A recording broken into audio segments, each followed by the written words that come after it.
ஒரு பூங்கா. அங்க ஒருத்தர் நின்றுட்டு இருக்கிறார். நின்றுகிட்டே ஏதோ ஆழ்ந்த யோசனையில் இருக்கிறார். அந்த பக்கமா இன்னொருத்தர் வந்தார். இவரை கவனிச்சார். என்ன யோசனைன்னு கேட்டார். எப்படி எழுந்திருக்கிறதுன்னு யோசனை பண்ணிட்டு இருக்கிறேன்னாரு. அவர் கேட்டவருக்கு ஒரு மாதிரி ஆயிட்டது. ஏற்கனவே நின்றுகிட்டு இருக்கிற ஒருத்தர் எப்படி எழுந்திரிச்சு நிற்கிறதுன்னு யோசிக்கிறாருன்னா அது ஆச்சரியம் தானே. அதுக்கப்புறம் இவர் யோசிக்க ஆரம்பிச்சார். என்ன இவர் இப்படி பேசுறாரு அப்படின்னு. கீழே விழுந்தா தானே எழுந்திரிச்சு நிற்க முடியும். அதனால எழுந்திரிக்கணும்னு நினைக்கிறவங்க முதல்ல கீழே விழணும். இவர் முதல்ல கீழே விழணும், அதுக்கப்புறம் தான் எழுந்திருக்கிறது எப்படின்னு சிந்திக்க முடியும். இந்த உலகத்துல எல்லாருமே கீழே விழுந்து எழுந்தவர்கள் தான். இப்போ இந்த குழந்தை பருவத்துல கீழே விழாம நடைபயில கற்றுக்கிட்டவங்க யாராவது உண்டா? சின்ன வயசுல ஒரு தடவை கூட கீழே விழலை சார், அப்படியே பிறந்தார் வளர்ந்தார் பெரியவர் ஆயிட்டார் அப்படின்னு யாரையும் சொல்ல முடியாது. அதனால மனுஷங்கிறவன் விழுந்து புரண்டு எழுந்து தான் நடக்க கத்துக்கிறான். ஒரு உண்மையை நாம எல்லாரும் புரிஞ்சுக்கணும். இந்த உலகத்துல தவறு செய்யாத மனிதர்களே யாரும் கிடையாது. அப்படி இருக்கிறப்போ எப்போதாவது நாம தவறு பண்ணிவிட்டோம்னா அதுக்காக மனசு உடைஞ்சு போயிடக்கூடாது, வாழ்க்கையில வெறுப்பு வந்துடக்கூடாது. ஒரு தவறு நடந்துட்டுதா அதுக்காக மனசு உடைஞ்சு போடாதீங்க, அதை ஒரு பாடமா எடுத்துக்கங்க. அதே தவறு மறுபடியும் நடக்காம வேணும்னா பாத்துக்கலாம், அது போதும். தடைக்கல்ல படிக்கல்லாம் மாத்திக்கணும், இதுதான் இதுல முக்கியம். ஒரு அலுவலகம், அங்க ஒரு அதிகாரி, அவர் உயர்ந்த பதவியில் இருந்தார். சிறந்த நிர்வாகின்னு பேர் வாங்கினவர். அவர் தனக்கு கீழே வேலை செய்யறவங்க கிட்ட எல்லாம் சொல்லுவாராம், இந்த நிறுவனத்துல நீங்க எத்தனை தடவை வேணும்னாலும் தவறுகள் செய்யலாம், ஆனா ஒரே விஷயம் என்னன்னா ஒரே தவறை மறுபடியும் செய்யக்கூடாது, அது முக்கியம் அப்படின்பாராம். இதை மேம்போக்கா பார்த்தா அவர் ஏதோ தன்னுடைய ஊழியர்களை தவறு செய்ய தூண்டுறது மாதிரி தெரியும். ஆனா உண்மை அப்படி இல்லை. இன்னைக்கு என்ன நடக்குது தெரியுமா? அநேகமா எல்லா மனிதர்களுமே ஒரே தவறை தான் மறுபடியும் மறுபடியும் செய்யறாங்க. விளையாட்டு வீரர்கள் ஒரே மாதிரியான தவறுகளை திரும்ப திரும்ப செய்யறது உண்டு. கணக்கு எழுதுறவங்கள பாருங்க, ஒரே தப்ப மறுபடியும் மறுபடியும் செய்வாங்க. அலுவலகம் வருகிறவர்களை கவனிங்க, ஒரு நாள் தாமதமா வந்தா பரவாயில்ல, தினமும் தாமதமா வருவாங்க. இது மாதிரி செய்த தவறையே திரும்ப திரும்ப செய்யறதுக்கு என்ன காரணம் அப்படின்னா சோம்பல், ஞாபக மறதி, கவனக்குறைவு, தன்னுடைய திறமை பேர்ல அளவுக்கு மீறிய நம்பிக்கை, இப்படி இதுல ஏதாவது ஒரு காரணமா இருக்கலாம் அப்படிங்கிறாங்க இது பற்றி ஆய்வு செய்கிற வல்லுநர்கள். ஒரு தடவை செஞ்ச தவிர மறுபடியும் செய்யறது இல்லைன்னு முடிவு செஞ்சுக்கிட்டு அதை செயல்படுத்த கத்துக்கணும், அது போதும், வாழ்க்கை வெற்றிகரமா அமையும் அப்படிங்கிறாங்க அந்த அனுபவசாலிகள். அதனால வெற்றிகரமா வாழ்க்கையில நடைபோட விரும்பும் இளைஞர்கள் தவிர்க்க வேண்டியது என்னன்னா, முதல்ல சோம்பலை தவிருங்கள், சுறுசுறுப்பாக இயங்குங்கள் அப்படிங்கிறது அவங்க அறிவுரை. ரெண்டாவது ஞாபக மறதி, எந்த செயல்லையும் ஈடுபாடு வேணும், அக்கறை வேணும். மூணாவது கவனக்குறைவு, எதையும் அலட்சியப்படுத்தக்கூடாது. நாலாவது என்னால முடியாதது எதுவுமே கிடையாது அப்படிங்கிற அளவுக்கு மீறிய நம்பிக்கை, அது ஆபத்துல கொண்டு போய் விட்டுரும். அதனால முதல் தவறு உங்களுக்கு ஒரு பாடமா அமையணும். ஒரு மனிதர், அவர் தன்னுடைய 2 காதுலையும் கட்டு போட்டுக்கிட்டு வந்தார். அவருடைய நண்பர் அதை கவனிச்சுட்டார். என்ன சார் ஆச்சு, 2 காதுலையும் கட்டு போட்டிருக்கீங்களே அப்படின்னு விசாரிச்சார். ஒண்ணுமில்ல சார், வீட்டில் ரொம்ப ஆர்வமா டிவியில கிரிக்கெட் மேட்ச் பார்த்துக்கிட்டு இருந்தேன். அப்போ என்னுடைய மனைவி துணிகளுக்கு அயன் பண்ணிக்கிட்டு இருந்தாங்க. அயன் பாக்ஸை அப்படியே வச்சுட்டு அடுப்பங்கரைக்கு போயிட்டாங்க. அந்த சமயம் பார்த்து டெலிஃபோன் பண்ணி அடிச்சுது. அவசரமா ஓடி போய் அதை எடுத்து காதில் வச்சேன். அப்பதான் தெரியும் அது அயன் பாக்ஸுங்கிற விஷயம்.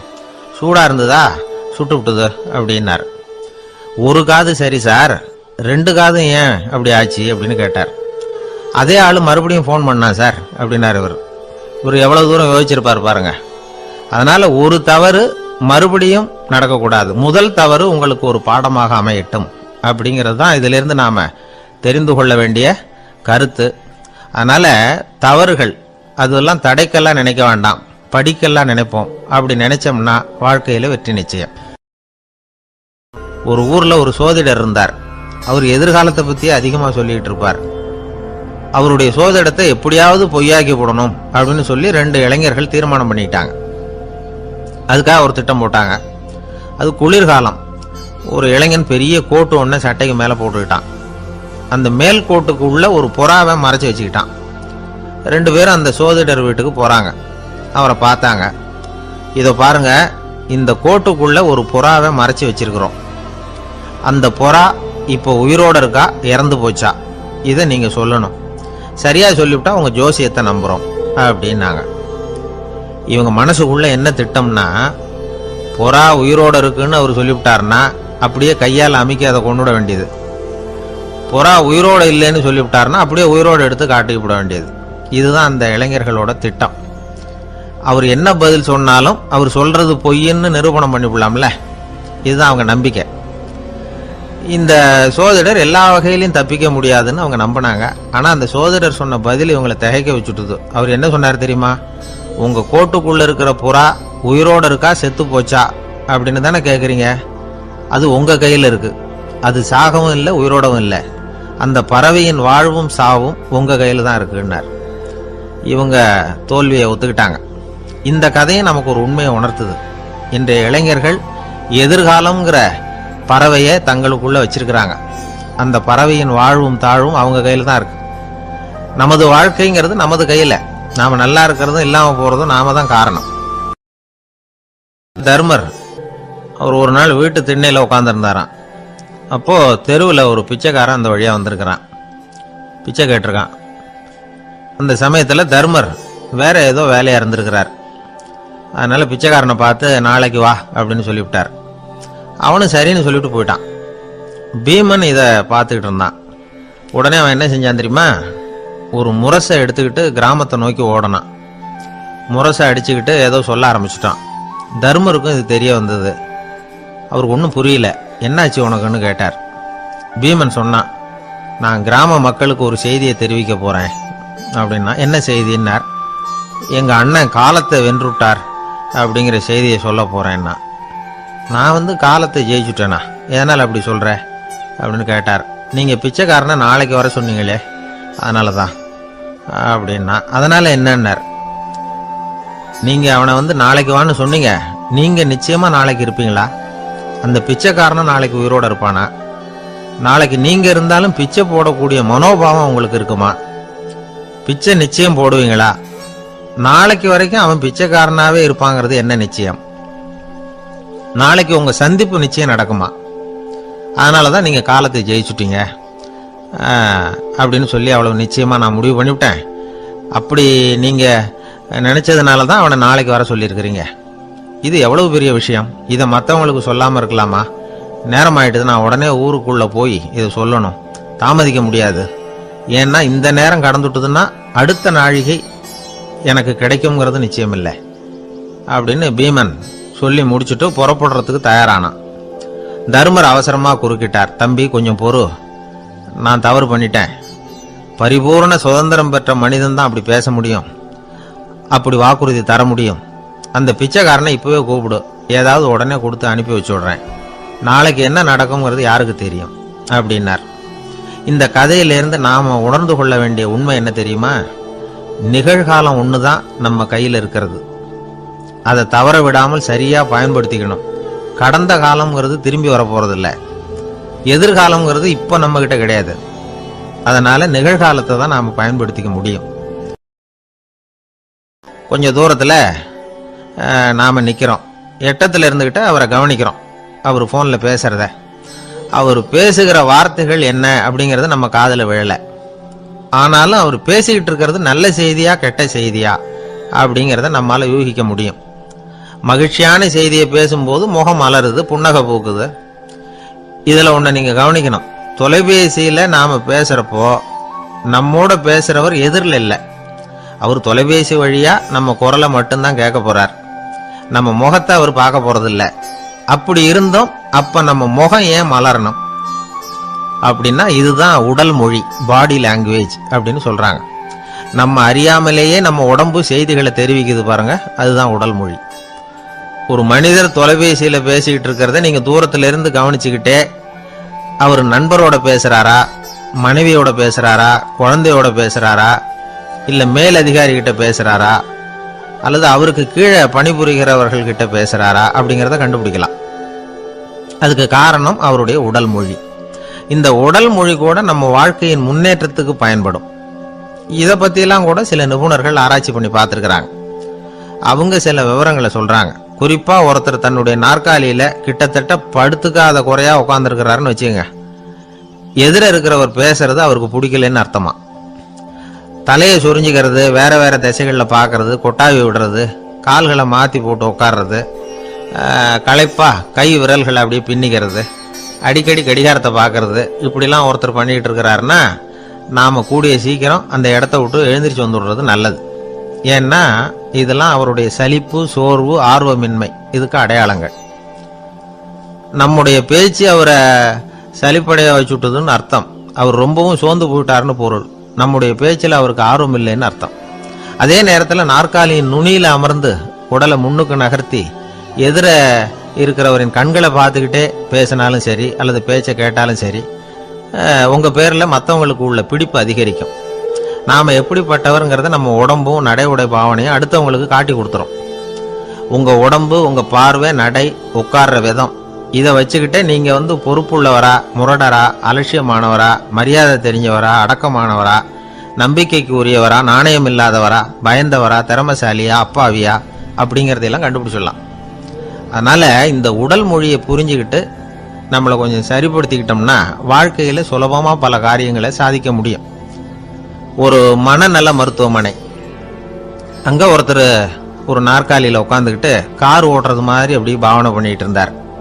ஸ்டேரிங்கை திருப்புறது மாதிரி, பின்னாடி வர்ற வண்டியை நிற்க சொல்கிறது மாதிரி, அப்புறம் இவர் ஒதுங்கிக்கிட்டு அவருக்கு வழி விடுறது மாதிரி, இப்படிலாம் சேட்டைகள் பண்ணிக்கிட்டு இருந்தார் மனநல மருத்துவமனையில்.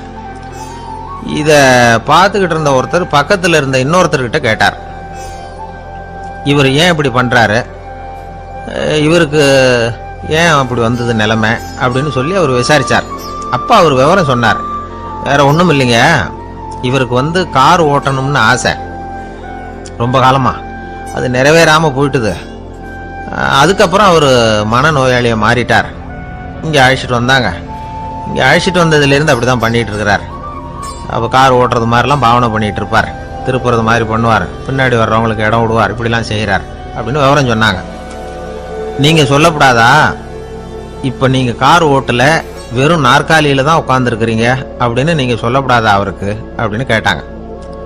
அது முடியாதுங்க, ஏன்னா அந்த காரை கழுவுறதுக்காக அவர் தினமும் எனக்கு 10 ரூபா கொடுத்துக்கிட்டு இருக்கிறார் அப்படின்னாராம் அங்கே வேலை செஞ்சுக்கிட்டு இருந்த ஒருத்தர். அதனால் வாழ்க்கையில் நாம் இந்த உடல் மொழியை புரிஞ்சுக்கணும்.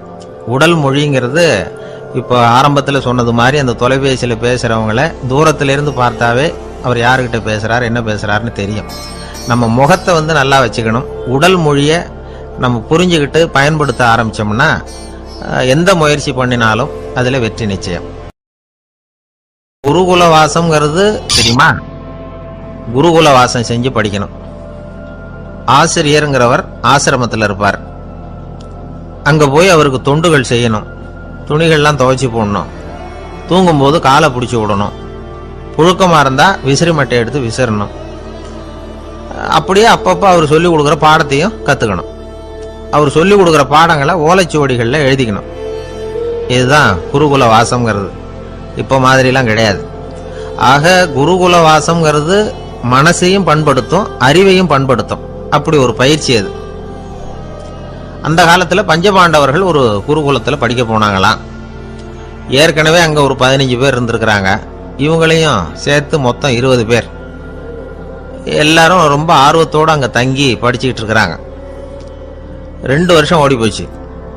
எல்லாரும் ஊருக்கு திரும்ப வேண்டிய நேரம். ஆசிரியர் ஒவ்வொருத்தராக கூப்பிட்டார். இது வரைக்கும் என்ன கற்றுக்கிட்ட அப்படின்னு கேட்டார். அவங்க தாங்கள் எழுதி வச்சிருந்ததை சொன்னாங்க, கற்றுக்கிட்டதை சொன்னாங்க. அங்கே படிக்க வந்தவங்க எல்லாருமே புத்திசாலிகள். அது மட்டும் இல்லை, பல பேர் அரச குடும்பத்தை சேர்ந்தவங்க, இளவரசர்களாக வேற இருக்கிறவங்க. அதனால் அவங்கக்கிட்ட அபாரமான கல்வி அறிவை எதிர்பார்த்தார். ஒருத்தன் தான் எழுதி வச்சிருந்த சரித்திர பாடம் பூராவையும் படித்து காட்டினான். இன்னொருத்தன் தான் எழுதி வச்சிருந்த பூகோள பாடம் பூராவையும் படித்து காட்டினான். இப்படி ஒவ்வொருத்தராக அவங்க படித்தது என்னங்கிறத படித்து காட்டிவிட்டு போனாங்க. கடைசியாக தர்மர் வந்தார். பேசாமல் நிற்கிறார். தன் கையில் இருந்த ஓலைச்சுவடி கேட்டால் அவர் பிரிக்கவே இல்லை. ஆசிரியர் இவர்கிட்ட தான் அதிகமாக எதிர்பார்த்தார். ஆனால் இவரும் பேசாமல் நின்றுட்டு இருக்கிறார். நீ என்ன கற்றுக்கிட்ட சொல்லு, ஓலைச்சுவடியை பிரித்து படினார் அந்த முனிவர். தர்மர் அசையவே இல்லை. மெதுவாக சொன்னார், ஐயா, நான் கற்றுக்கிட்டது ஒன்றே ஒன்று தான், அதுதான் வாழ்க்கையில் எனக்கு ரொம்ப முக்கியமான பாடமாக அமையும் அப்படின்னார். என்னது, என்கிட்ட 2 வருஷ காலமாக படிச்சு விட்டு கடைசியில் கற்றுக்கிட்டது ஒன்றே ஒன்று தானா அப்படின்னார் முனிவர். அவருக்கு ஒன்றும் புரியல. மற்ற மாணவர்களை விட இவர் பண்புகளில் உயர்ந்தவர், அறிவில் சிறந்தவர், வயசில் முதிர்ந்தவர். இவரே இப்படி சொன்னால் மற்றவங்க நிலைமை என்னத்துக்கு ஆறுது?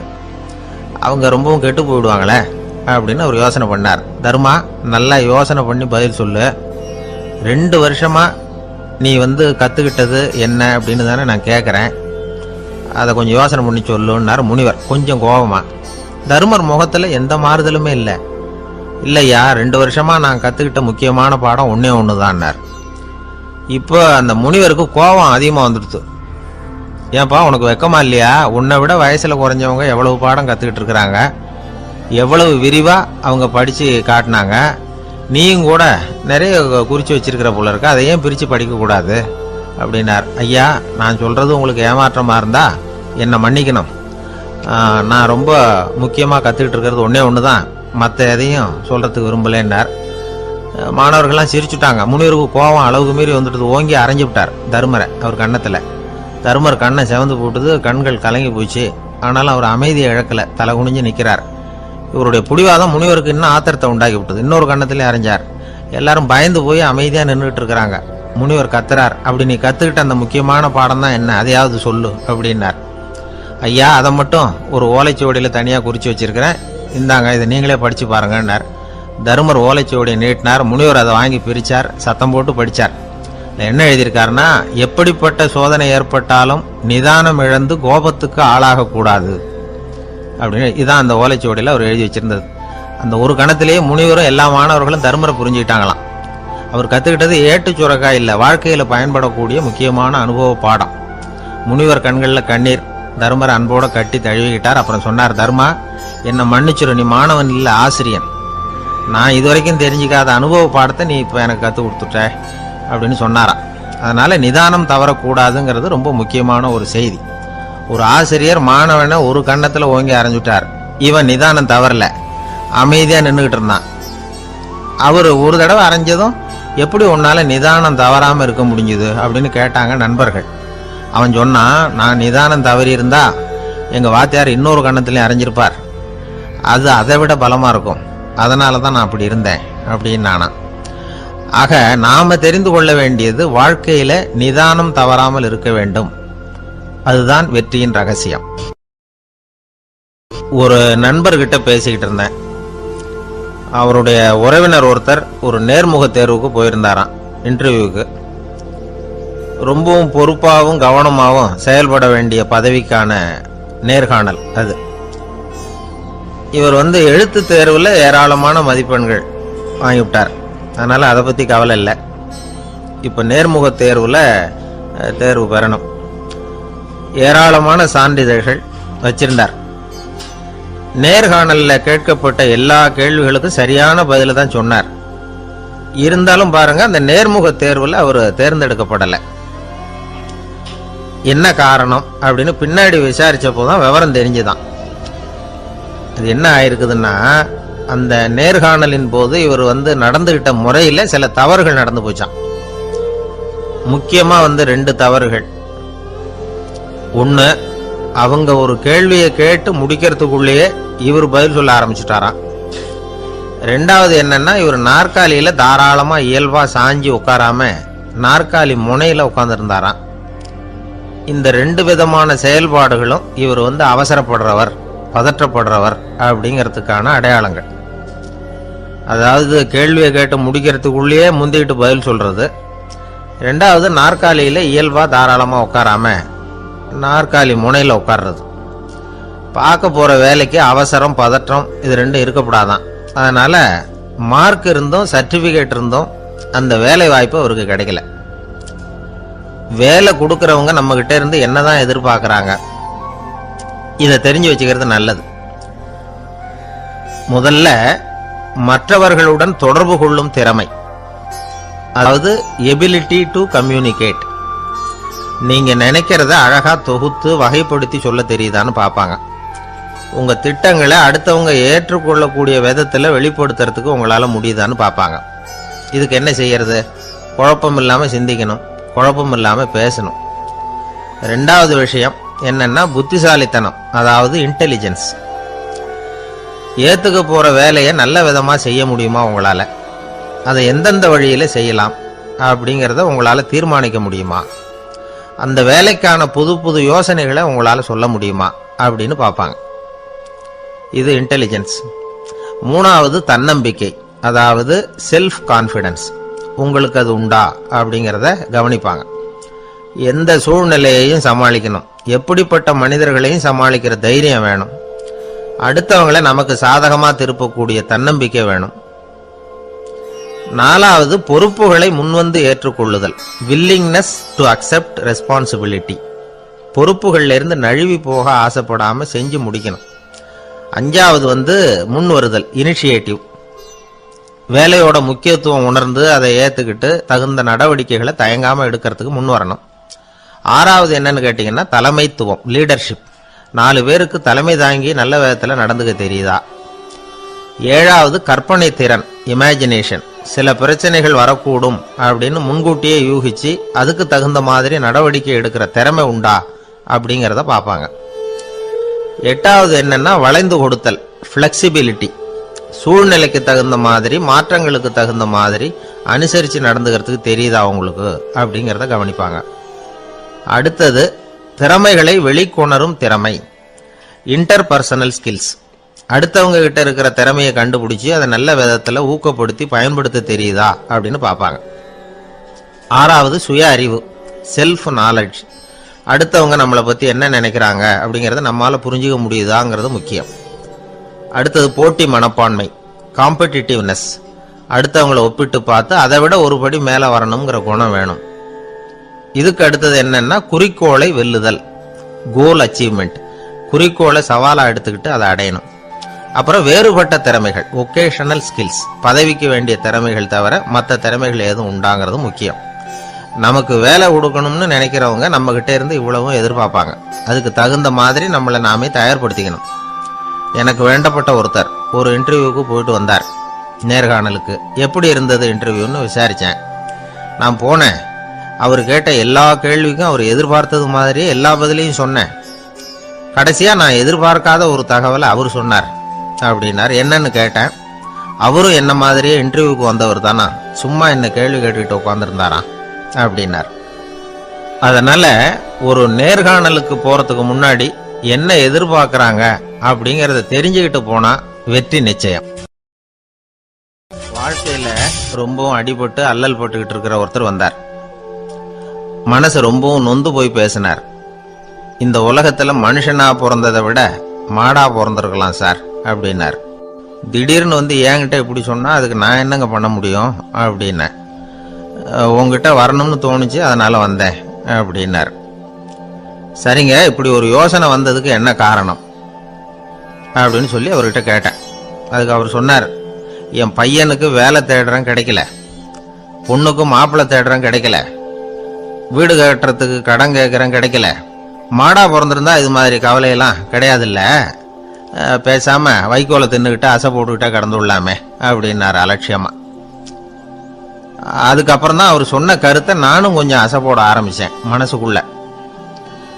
இப்போ இயற்கையை பொறுத்த வரைக்கும் அது நாம எல்லாரும் மகிழ்ச்சியா வாழணும் அப்படின்னு தான் விரும்புது.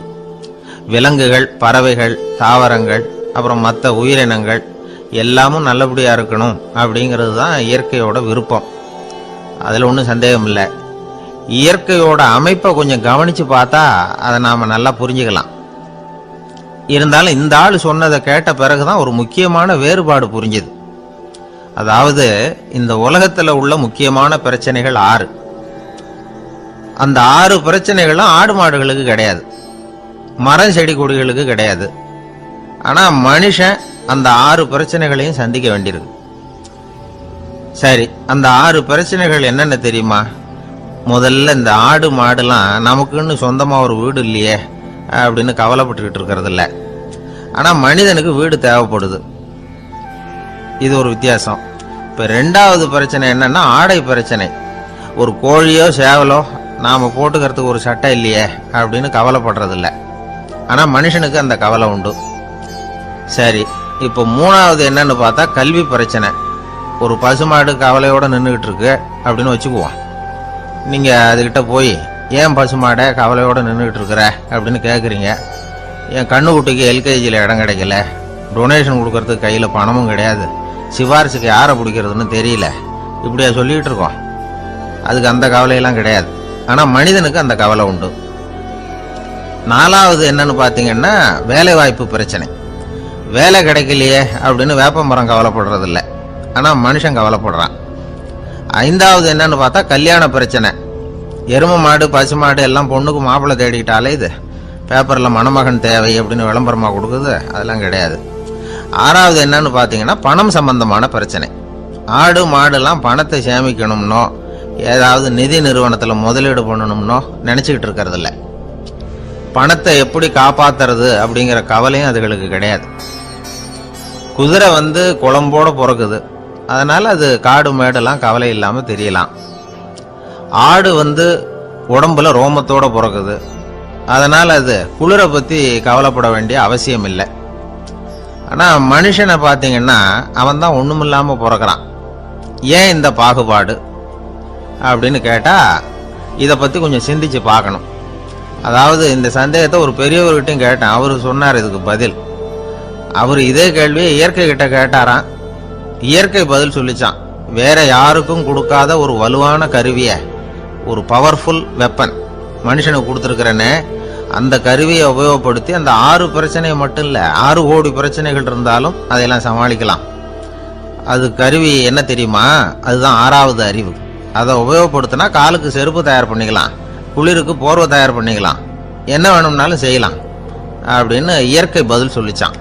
அதனால நாம செய்ய வேண்டியது என்னன்னா இயற்கையை முதல்ல சரியா புரிஞ்சுக்கணும். இயற்கையின் படைப்பையே நாம சரியா புரிஞ்சுக்கிறது இல்லையே, அதுதான் வேதனை. இந்த கதையை கேளுங்க. இப்போ நகரத்திலிருந்து ஒரு ஆள் கிராமத்துக்கு வந்தான். அங்கே ஒரு சிறுவன் மாடு மேய்ச்சிக்கிட்டு இருந்தான். நகரத்து ஆள் சொன்ன, எவ்வளவு அழகான பசு, அது சரி இதுக்கெல்லாம் ஏன் கொம்பு இல்லைன்னா. இதுக்கு அந்த பையன் பதில் சொன்னான், பசுமாட்டுக்கு கொம்பு இல்லாததுக்கு பல காரணங்கள் உண்டு. கண்ணுக்குட்டியாக இருந்தால் கொம்பு இருக்காது, பசு வளர்ந்து பெருசானதுக்கு அப்புறம் தான் கொம்பு முளைக்கும், இது ஒரு காரணம். சில சமயம் வளர்ற கொம்பை எடுத்து விடுறது உண்டு, அது ஒரு காரணம். ஆனால் இதுக்கு ஏன் கொம்பு இல்லைன்னு கேட்குறீங்க, அதுக்கு என்ன காரணம்னா இது பசு இல்லை குதிரை அப்படின்னானா. பிரிட்டிஷ் ஆட்சி நடந்துகிட்டு இருந்த காலம் 1920களின் கடைசி. அப்போ நடந்த ஒரு உண்மை நிகழ்ச்சி இது. ஒரு கல்யாண மாப்பிள்ளை ரயிலில் இறங்க போறார். அவரை வரவேற்க ஒரு ராஜ குடும்பமே காத்துக்கிட்டு இருக்குது. மங்களூர்ல இருந்து இறங்குற அந்த மாப்பிள்ளை யார் தெரியுமா? ஒரு நாய். உண்மைதான், அந்த நாய்க்கு தான் கல்யாணம். சுதேசி சமஸ்தானத்து மன்னர்கள்ல ஒருத்தர் ஜூனாகட் மகாராஜா. அவரோட வளர்ப்பு நாய் ரோஷனாரா. அதுக்கு கல்யாணம் பண்ணி வைக்கணும்னு ஆசைப்பட்டார். மாப்பிள்ளை தேடினார். மங்களூர் மகாராஜாவோட வளர்ப்பு நாய் ஒன்று இருந்தது, பேரு பாபி. இது ரெண்டுக்கும் கல்யாணம் நடத்த முடிவு பண்ணார். திருமணத்துக்கு வேண்டிய எல்லா ஏற்பாடுகளையும் பண்ணுங்க அப்படின்னு உத்தரவு போட்டார். ஆயிரக்கணக்கான அழைப்புதழ்கள், பல சமஸ்தான மன்னர்கள், ஜமீன்தார்கள், பிரிட்டிஷ் அதிகாரிகள், பெரிய பணக்காரங்க, இப்படி நிறைய பேருக்கு அழைப்புதழ்கள் அனுப்பி வச்சாங்க. பத்திரிகையை பார்த்தவங்கெல்லாம் திகைச்சு போயிட்டாங்களாம். இருந்தாலும் என்ன பண்றது, ராஜாவே அழைக்கிறார், போகாம இருக்க முடியுமா? அந்த சமயத்துல நாட்டின் கவர்னர் ஜெனரலா இருந்தவர் இர்வின் பிரபு, அவருக்கும் ஒரு பத்திரிகை போயிருக்குது. வாங்கி பார்த்ததும் அவருக்கு பயங்கர எரிச்சல். உடனே குப்பை தொட்டியில போட்டுட்டாராம். மாட்சிமை தங்கிய பிரிட்டன் சக்கரவர்த்தியின் பிரதிநிதியான தன்னை கேவலம் ஒரு நாயின் திருமணத்துக்காக அழைக்கிறதா அப்படின்னு அவருக்கு ஆத்திரம். இருந்தாலும் கல்யாணம் பிரமாதமா நடந்துதான். கல்யாணத்தன்னைக்கு பொண்ணுக்கு ஸ்பெஷல் குளியல், தண்ணீருக்கு பதிலாக வாசனை திரவியங்கள், பன்னீர், குளிச்சதுக்கு அப்புறம் அலங்காரம், வைர மாலை, முத்து மாலை, ஏகப்பட்ட அலங்காரம். மாப்பிள்ளையை அழைக்கிறதுக்கு ரயில்வே ஸ்டேஷன்ல ராஜ குடும்பமே காத்துக்கிட்டு இருக்குது. அவங்களோட வளர்ப்பு நாய்கள் 250. அத்தனை நாய்களுக்கும் பட்டு துணி போத்தி இருக்குது, முத்து வடங்கள் அணிவிச்சிருக்கிறாங்க. எல்லாம் ராஜ நாய்கள். அதுகளையும் வீதியில நடக்க விடலையாம். அதுகளை சுமந்துக்கிட்டு போக அலங்கரிக்கப்பட்ட யானைகள் காத்துக்கிட்டு இருக்குதான். மாப்பிள்ளைக்கு வரவேற்பு எப்படி தெரியுமா? அது நடந்து வர்ற பாதை பூரா ரத்தன கம்பளம் விரிச்சிருக்குது. 2 பக்கமும் ராஜாங்க அதிகாரிகள் கைகட்டி நிக்கிறாங்க. அரசு படை வீரர்கள் அணிவகுப்பு மரியாதை செலுத்துறாங்க. அந்த நாய் ராஜ மரியாதையோடு நடந்து வருது, நகையெல்லாம் போட்டுக்கிட்டு வருது. திருமண மண்டபத்துக்கு வந்து சேருது. அங்கே கல்யாணம் அமோகமாக நடக்குது. இந்த திருமணத்தை முன்னிட்டு அந்த ஜூனாகட் சமஸ்தானத்துக்கு 3 நாள் விடுமுறை வேற. கல்யாணத்துக்கு வந்திருந்தவங்களுக்கெல்லாம் ஏக தடபுடலாக விருந்து, நாட்டியம் எல்லாம் பிரமாதமாக நடந்துதான். இந்த கல்யாணத்தில் கலந்துக்க வந்திருந்த மற்ற சமஸ்தானத்து மன்னர்கள், திவான்கள், அரச குடும்பத்தினர், இப்படி அவங்க 700 பேராம். அவங்க வந்து போகிறதுக்காக விசேஷ ரயில்கள்லாம் வேற விட்டுருக்காங்க. கல்யாணம் முடிஞ்சதும் அந்த நாய் தம்பதிகளோட பெரிய பெரிய மன்னர்கள்லாம் ஒன்றா உட்காந்து சாப்பிட்டாங்களாம். ஏர் கண்டிஷன் அறையில் அந்த தம்பதிகள் கொஞ்ச காலம் வாழ்ந்துருக்கிறாங்க. கொஞ்ச நாளில் மாப்பிள்ளைக்கு மரியாதை குறைய ஆரம்பிச்சுட்டுது. வெளியில் துரத்தி விட்டாங்களாம். அந்த பெண் நாய் மட்டும் ராஜ போகங்களை அனுபவித்து வந்து தான். இந்த கல்யாணத்தை பார்த்துட்டு தொடர்ந்து மற்ற சமஸ்தானத்து மன்னர்களும் நாய் திருமணங்கள் நடத்த ஆரம்பிச்சுட்டாங்களாம். இது உண்மையில் நடந்திருக்குது. இப்படி அது இருக்கட்டும். இப்போ நம்ம கதைக்கு வருவோம். ஒரு ராஜாவுக்கு ரொம்ப நாள் கழிச்சு ஒரு குழந்தை பிறந்துதான். அரண்மனை ஜோசியரை கூப்பிட்டுருக்கார் ராஜா. ஜோசியரே, என் மகன் வருங்காலத்தில் சிறந்த வாழ் வீரனா வரணும்னு ஆசைப்படுறேன், வருவானாங்கிறத கொஞ்சம் பார்த்து சொல்லுங்களேன் அப்படின்னாராம். ஜோசியர் சொன்னார், மன்னா, உங்கள் புள்ள வாழ் வீரனா வர்றது கஷ்டம். ஆனால் அவரும் உங்களை மாதிரியே நாய்க்குட்டிகள் பேரில் பிரியமாக இருப்பார், அதுகளுக்கு கல்யாணமும் பண்ணி வைப்பார் அப்படின்னாராம். அது எப்படி கண்டுபிடிச்சிங்க அப்படின்னு கேட்டிருக்கார் ராஜா. அரசே, உங்கள் பிள்ளைக்கு வாழ் மேலே உள்ள பிரியத்தை காட்டிலும் நாய் மேலே உள்ள பிரியம் அதிகம்ங்கிறதுக்கான அறிகுறி இப்போவே தெரியுது. நல்லா கவனித்து பாருங்க. அவர் வாழ்ன்னு கத்துறாரு அப்படின்னாரு. கவனித்து பார்த்துட்டு அப்படி எனக்கு காதில் விழலையே அப்படின்னாராம் மன்னர். அதனால தான் சொன்னேன், அவர் கத்துறது வாழ்ன்னு கத்தல, வள்ளுன்னு கத்திக்கிட்டு இருக்கார், அதனால தான் அப்படி சொன்னேன் அப்படின்னாராம் அரண்மனை ஜோசியர். அங்கே ஒரு புதர் தெரியுது இல்லையா? இந்த புதருக்குள்ள ஒரு சிங்கம் இருக்கு. அந்த பக்கமாக நான் போகிறப்போ வர்றப்போலாம் அது என்கிட்ட வம்பு வளர்க்குது, தகராறு செய்யுது, என் மேலே பாயுது, என்னை தாக்குது, ஏன்னு தெரியல அப்படின்னுது. இதை கேட்டதும் அந்த குரங்கு சொல்லிச்சு, இனிமேல் கவலைப்படாத, இந்த தடவை நான் உன்னை காப்பாற்றுறேன்னுது. அதுக்கப்புறம் ஒரு நாள் அந்த குரங்கும் கழுதியும் அந்த புதர் பக்கமாக போய்கிட்டு இருந்தாங்க. எதிர்பார்த்தது மாதிரியே நடந்தது. இந்த சிங்கம் எதிரில் வந்தது, கழுதியை பார்த்தது, உடனே அது மேலே பாய ஆரம்பிச்சுட்டுது. அவ்வளவுதான். உடனே இந்த குரங்கு என்ன பண்ணிச்சு தெரியுமா? கிடுகிடுன்னு ஒரு மரத்து மேலே ஏறி உட்காந்துக்கிட்டது. அங்கே உட்காந்துக்கிட்டு கீழே அந்த கழுதியும் சிங்கமும் போடுற சண்டையை வேடிக்கை பார்க்க ஆரம்பிச்சுட்டுது. கொஞ்ச நேரம் கழித்து அடிபட்ட காயத்தோடு அந்த கழுதை மெதுவாக நடந்து வந்தது. குரங்கும் மெல்ல மரத்தை விட்டு கீழே இறங்குச்சு. இப்போ கழுதை கேட்டுது, என்னை காப்பாத்துறேன்னு சொல்லிவிட்டு காலை விட்டுட்டியே, நீ பாட்டுக்கு மரத்து மேலே ஏறி உட்காந்துக்கிட்டே, அது நியாயமானது. குரங்கு பரிதாபமாக அதை பார்த்துது. நான் மரத்து மேலே இருந்து நீங்கள் 2 பேரும் சண்டை போட்டதை பார்த்துக்கிட்டு தான் இருந்தேன். உன்னோட சத்தம் தான் அதிகமாக இருந்தது, அது நீ சிரிக்கிற மாதிரி எனக்கு கேட்டுது, அதனால் நீ தான் ஜெயிச்சுக்கிட்டு இருக்க போல இருக்கு அப்படின்னு நினச்சிவிட்டேன்னு. இன்றைக்கி பல பேர் இப்படி தான் இருக்கிறாங்களாம். யார் ஜெயிக்கிறாங்க யார் தோக்குறாங்கங்கிறத முகத்தை பார்த்து கூட கண்டுபிடிக்க முடியறதில்ல, பேசுகிற பேச்சை வச்சு கூட கண்டுபிடிக்க முடியறதில்ல. தோற்கிறவங்க கூட சிரிக்கிற மாதிரி முகத்தை வச்சுக்கிறான். இன்றைய மனிதர்கள்கிட்ட ஏகப்பட்ட முரண்பாடுகள். பொய் முகங்களோட உலவுகிறவர்கள் தான் அதிகம். உண்மை முகம் எங்கே இருக்குது அப்படிங்கிறத புரிஞ்சுக்கிட்டு நண்பர்களை தேர்ந்தெடுக்கணும் அப்படிங்கிறது ஒரு முக்கியமான கருத்து. கடவுள் இந்த உலகத்தை படைச்சுட்டு அதுக்கப்புறமும் கொஞ்ச நாள் இங்கேயே தங்கியிருந்தாராம். அப்போ தான் அவருக்கு ஒரு உண்மை புரிஞ்சுதான், இந்த உலகத்தில் தங்கி இருக்கிறது எவ்வளவு இடைஞ்சல்னு. தினமும் மனிதர்கள் தேடி வந்து ஏதாவது புகார் சொல்லிக்கிட்டே இருந்தாங்களாம். எனக்கு அது வேணும் இது வேணும்னு கேட்டுக்கிட்டே இருந்தாங்களாம். சில பேர் வந்தாங்க, நாங்கள் வந்து விவசாயம் பண்ணுறோம், தண்ணி இல்லாமல் பயிர் காயுது, எங்களுக்கு மழை வேணும் அப்படின்னாங்க. அவங்க போனதும் அதுக்கப்புறம் சில பேர் வந்தாங்க, நாங்கள் வந்து மண்பானை செய்கிறவங்க நிறைய பானை செஞ்சு வச்சுருக்குறோம், மழை பெஞ்சால் எல்லாம் கரைஞ்சி வீணாக போயிடும், அதனால் இன்றைக்கி மழை பெய்யக்கூடாதுன்னாங்க. கடவுள் பார்த்தார், அவருக்கு என்ன பண்ணுறதுன்னே தெரியல, ஏகப்பட்ட குழப்பம், தலையை பிச்சுக்கலாம் போல் இருந்தது, கிட்டத்தட்ட பைத்தியம் பிடிக்கிற அளவுக்கு ஆகிட்டுது. எல்லாருடைய ஆசைகளையும் அவரால் நிறைவேற்ற முடியல, ஏன்னா ஒன்றுக்கு ஒன்று முரண்பாடாக இருந்தது. ஒரு நாள் தன்னுடைய அமைச்சரவையை கூட்டி ஆலோசனை கேட்டார், என்ன செய்யலாம்னு சொல்லுங்கன்னார். இது என்ன பிரமாதம், பேசாமல் இமயமலை அடிவாரத்தில் போய் உட்காந்துங்க, யாரும் தொந்தரவு பண்ண மாட்டாங்கன்னாங்க. அங்கேயும் மனிதர்கள் வர ஆரம்பிச்சுருவாங்களேன்னார் கடவுள். சரி அப்படின்னா சந்திரனில் போயிருந்துக்கலாமேன்னாங்க. அங்கேயும் மனுஷன் குடி வர போகிறான் அப்படின்னார் கடவுள். வெகு தூரத்துக்கு அப்பால் உள்ள நட்சத்திர மண்டலத்துக்கு போயிடலான்னாங்க. இதெல்லாம் நிரந்தர தீர்வாகாது, நிரந்தரமாக இந்த மனிதனுடைய தொல்லையிலேருந்து நான் விடுபடணும், அதுக்கு ஏதாவது வழி சொல்லுங்கன்னார் கடவுள். ஒரு வயசான ஆள் வந்தார். கடவுளுக்கு காதோட காதா ஒரு வழியை சொன்னார். கடவுளுக்கு முகம் மலர்ந்தது. அதுதான் சரி, அப்படியே செஞ்சுடலான்னார். அந்த ஆள் சொன்ன ரகசியம் என்ன தெரியுமா? மனிதனால் அடைய முடியாத ஒரு இடம் இருக்கு, அது வேற எங்கேயும் இல்லை, அவனுக்கு உள்ளே இருக்குது, அங்கே போய் மறைஞ்சுங்க, அதுக்கப்புறம் மனிதர்களால் உங்களுக்கு தொந்தரவு இருக்காதுன்னார். மனிதன் நினைக்காத இடம் அதுதான். அதாவது உள்ளுக்குள்ள இருக்கிற உண்மையை புரிஞ்சுக்காம வெளியில எங்கேயோ அது இருக்கிறதாக நினைச்சு வரட்டிட்டு அலையறான் மனுஷன். உள்ளே இருக்கிற உண்மை புரிஞ்சா நாம தன்னம்பிக்கையோட தலை நிமிர்ந்து வாழலாம்.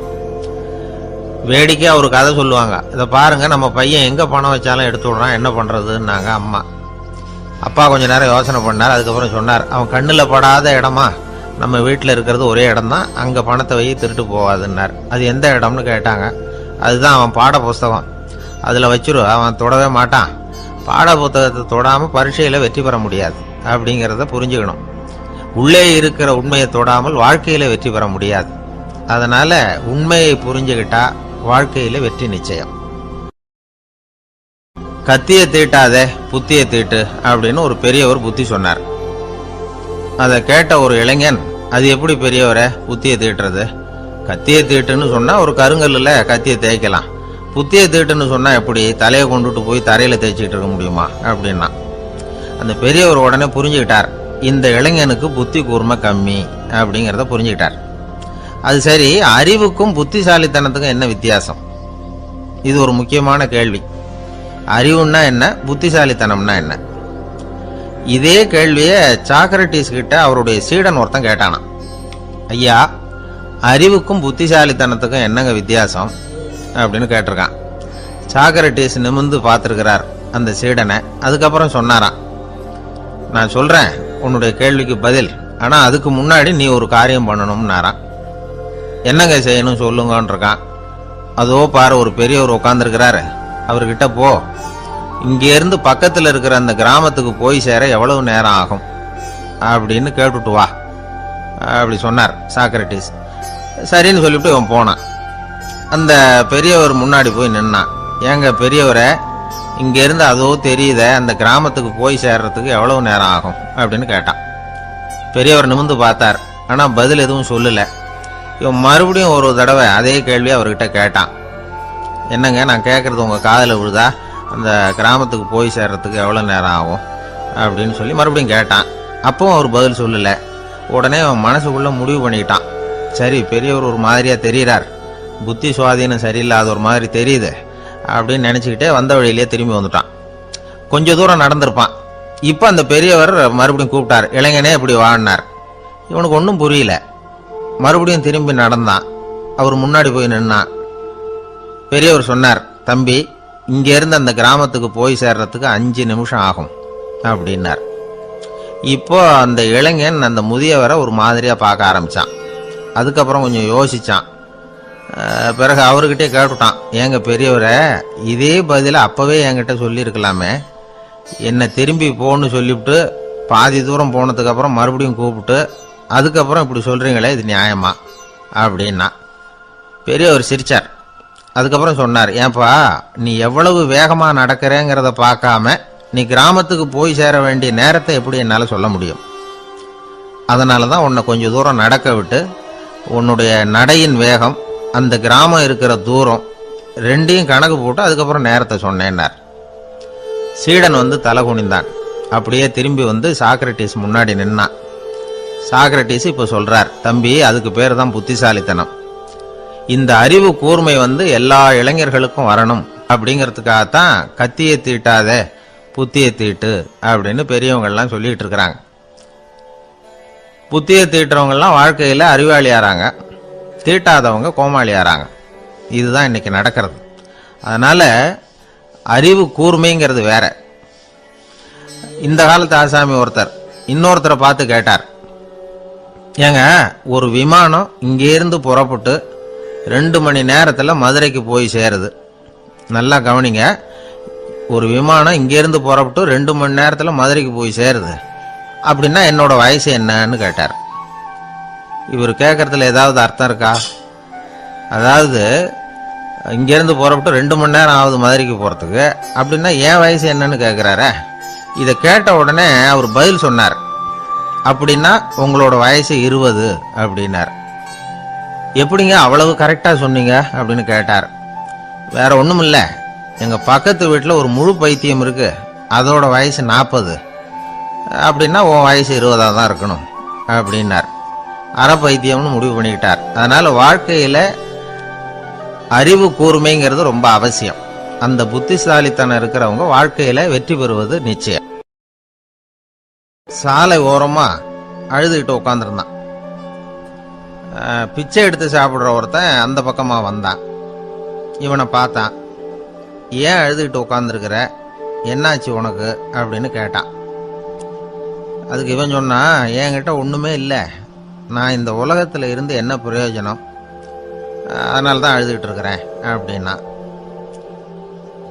உன்கிட்ட மறைஞ்சிருக்கிற புதையல் என் கண்ணுக்கு நல்லா தெரியுது, அது உனக்கு புரியல, அதனால தான் அழுதுகிட்டு இருக்கிற அப்படின்னா.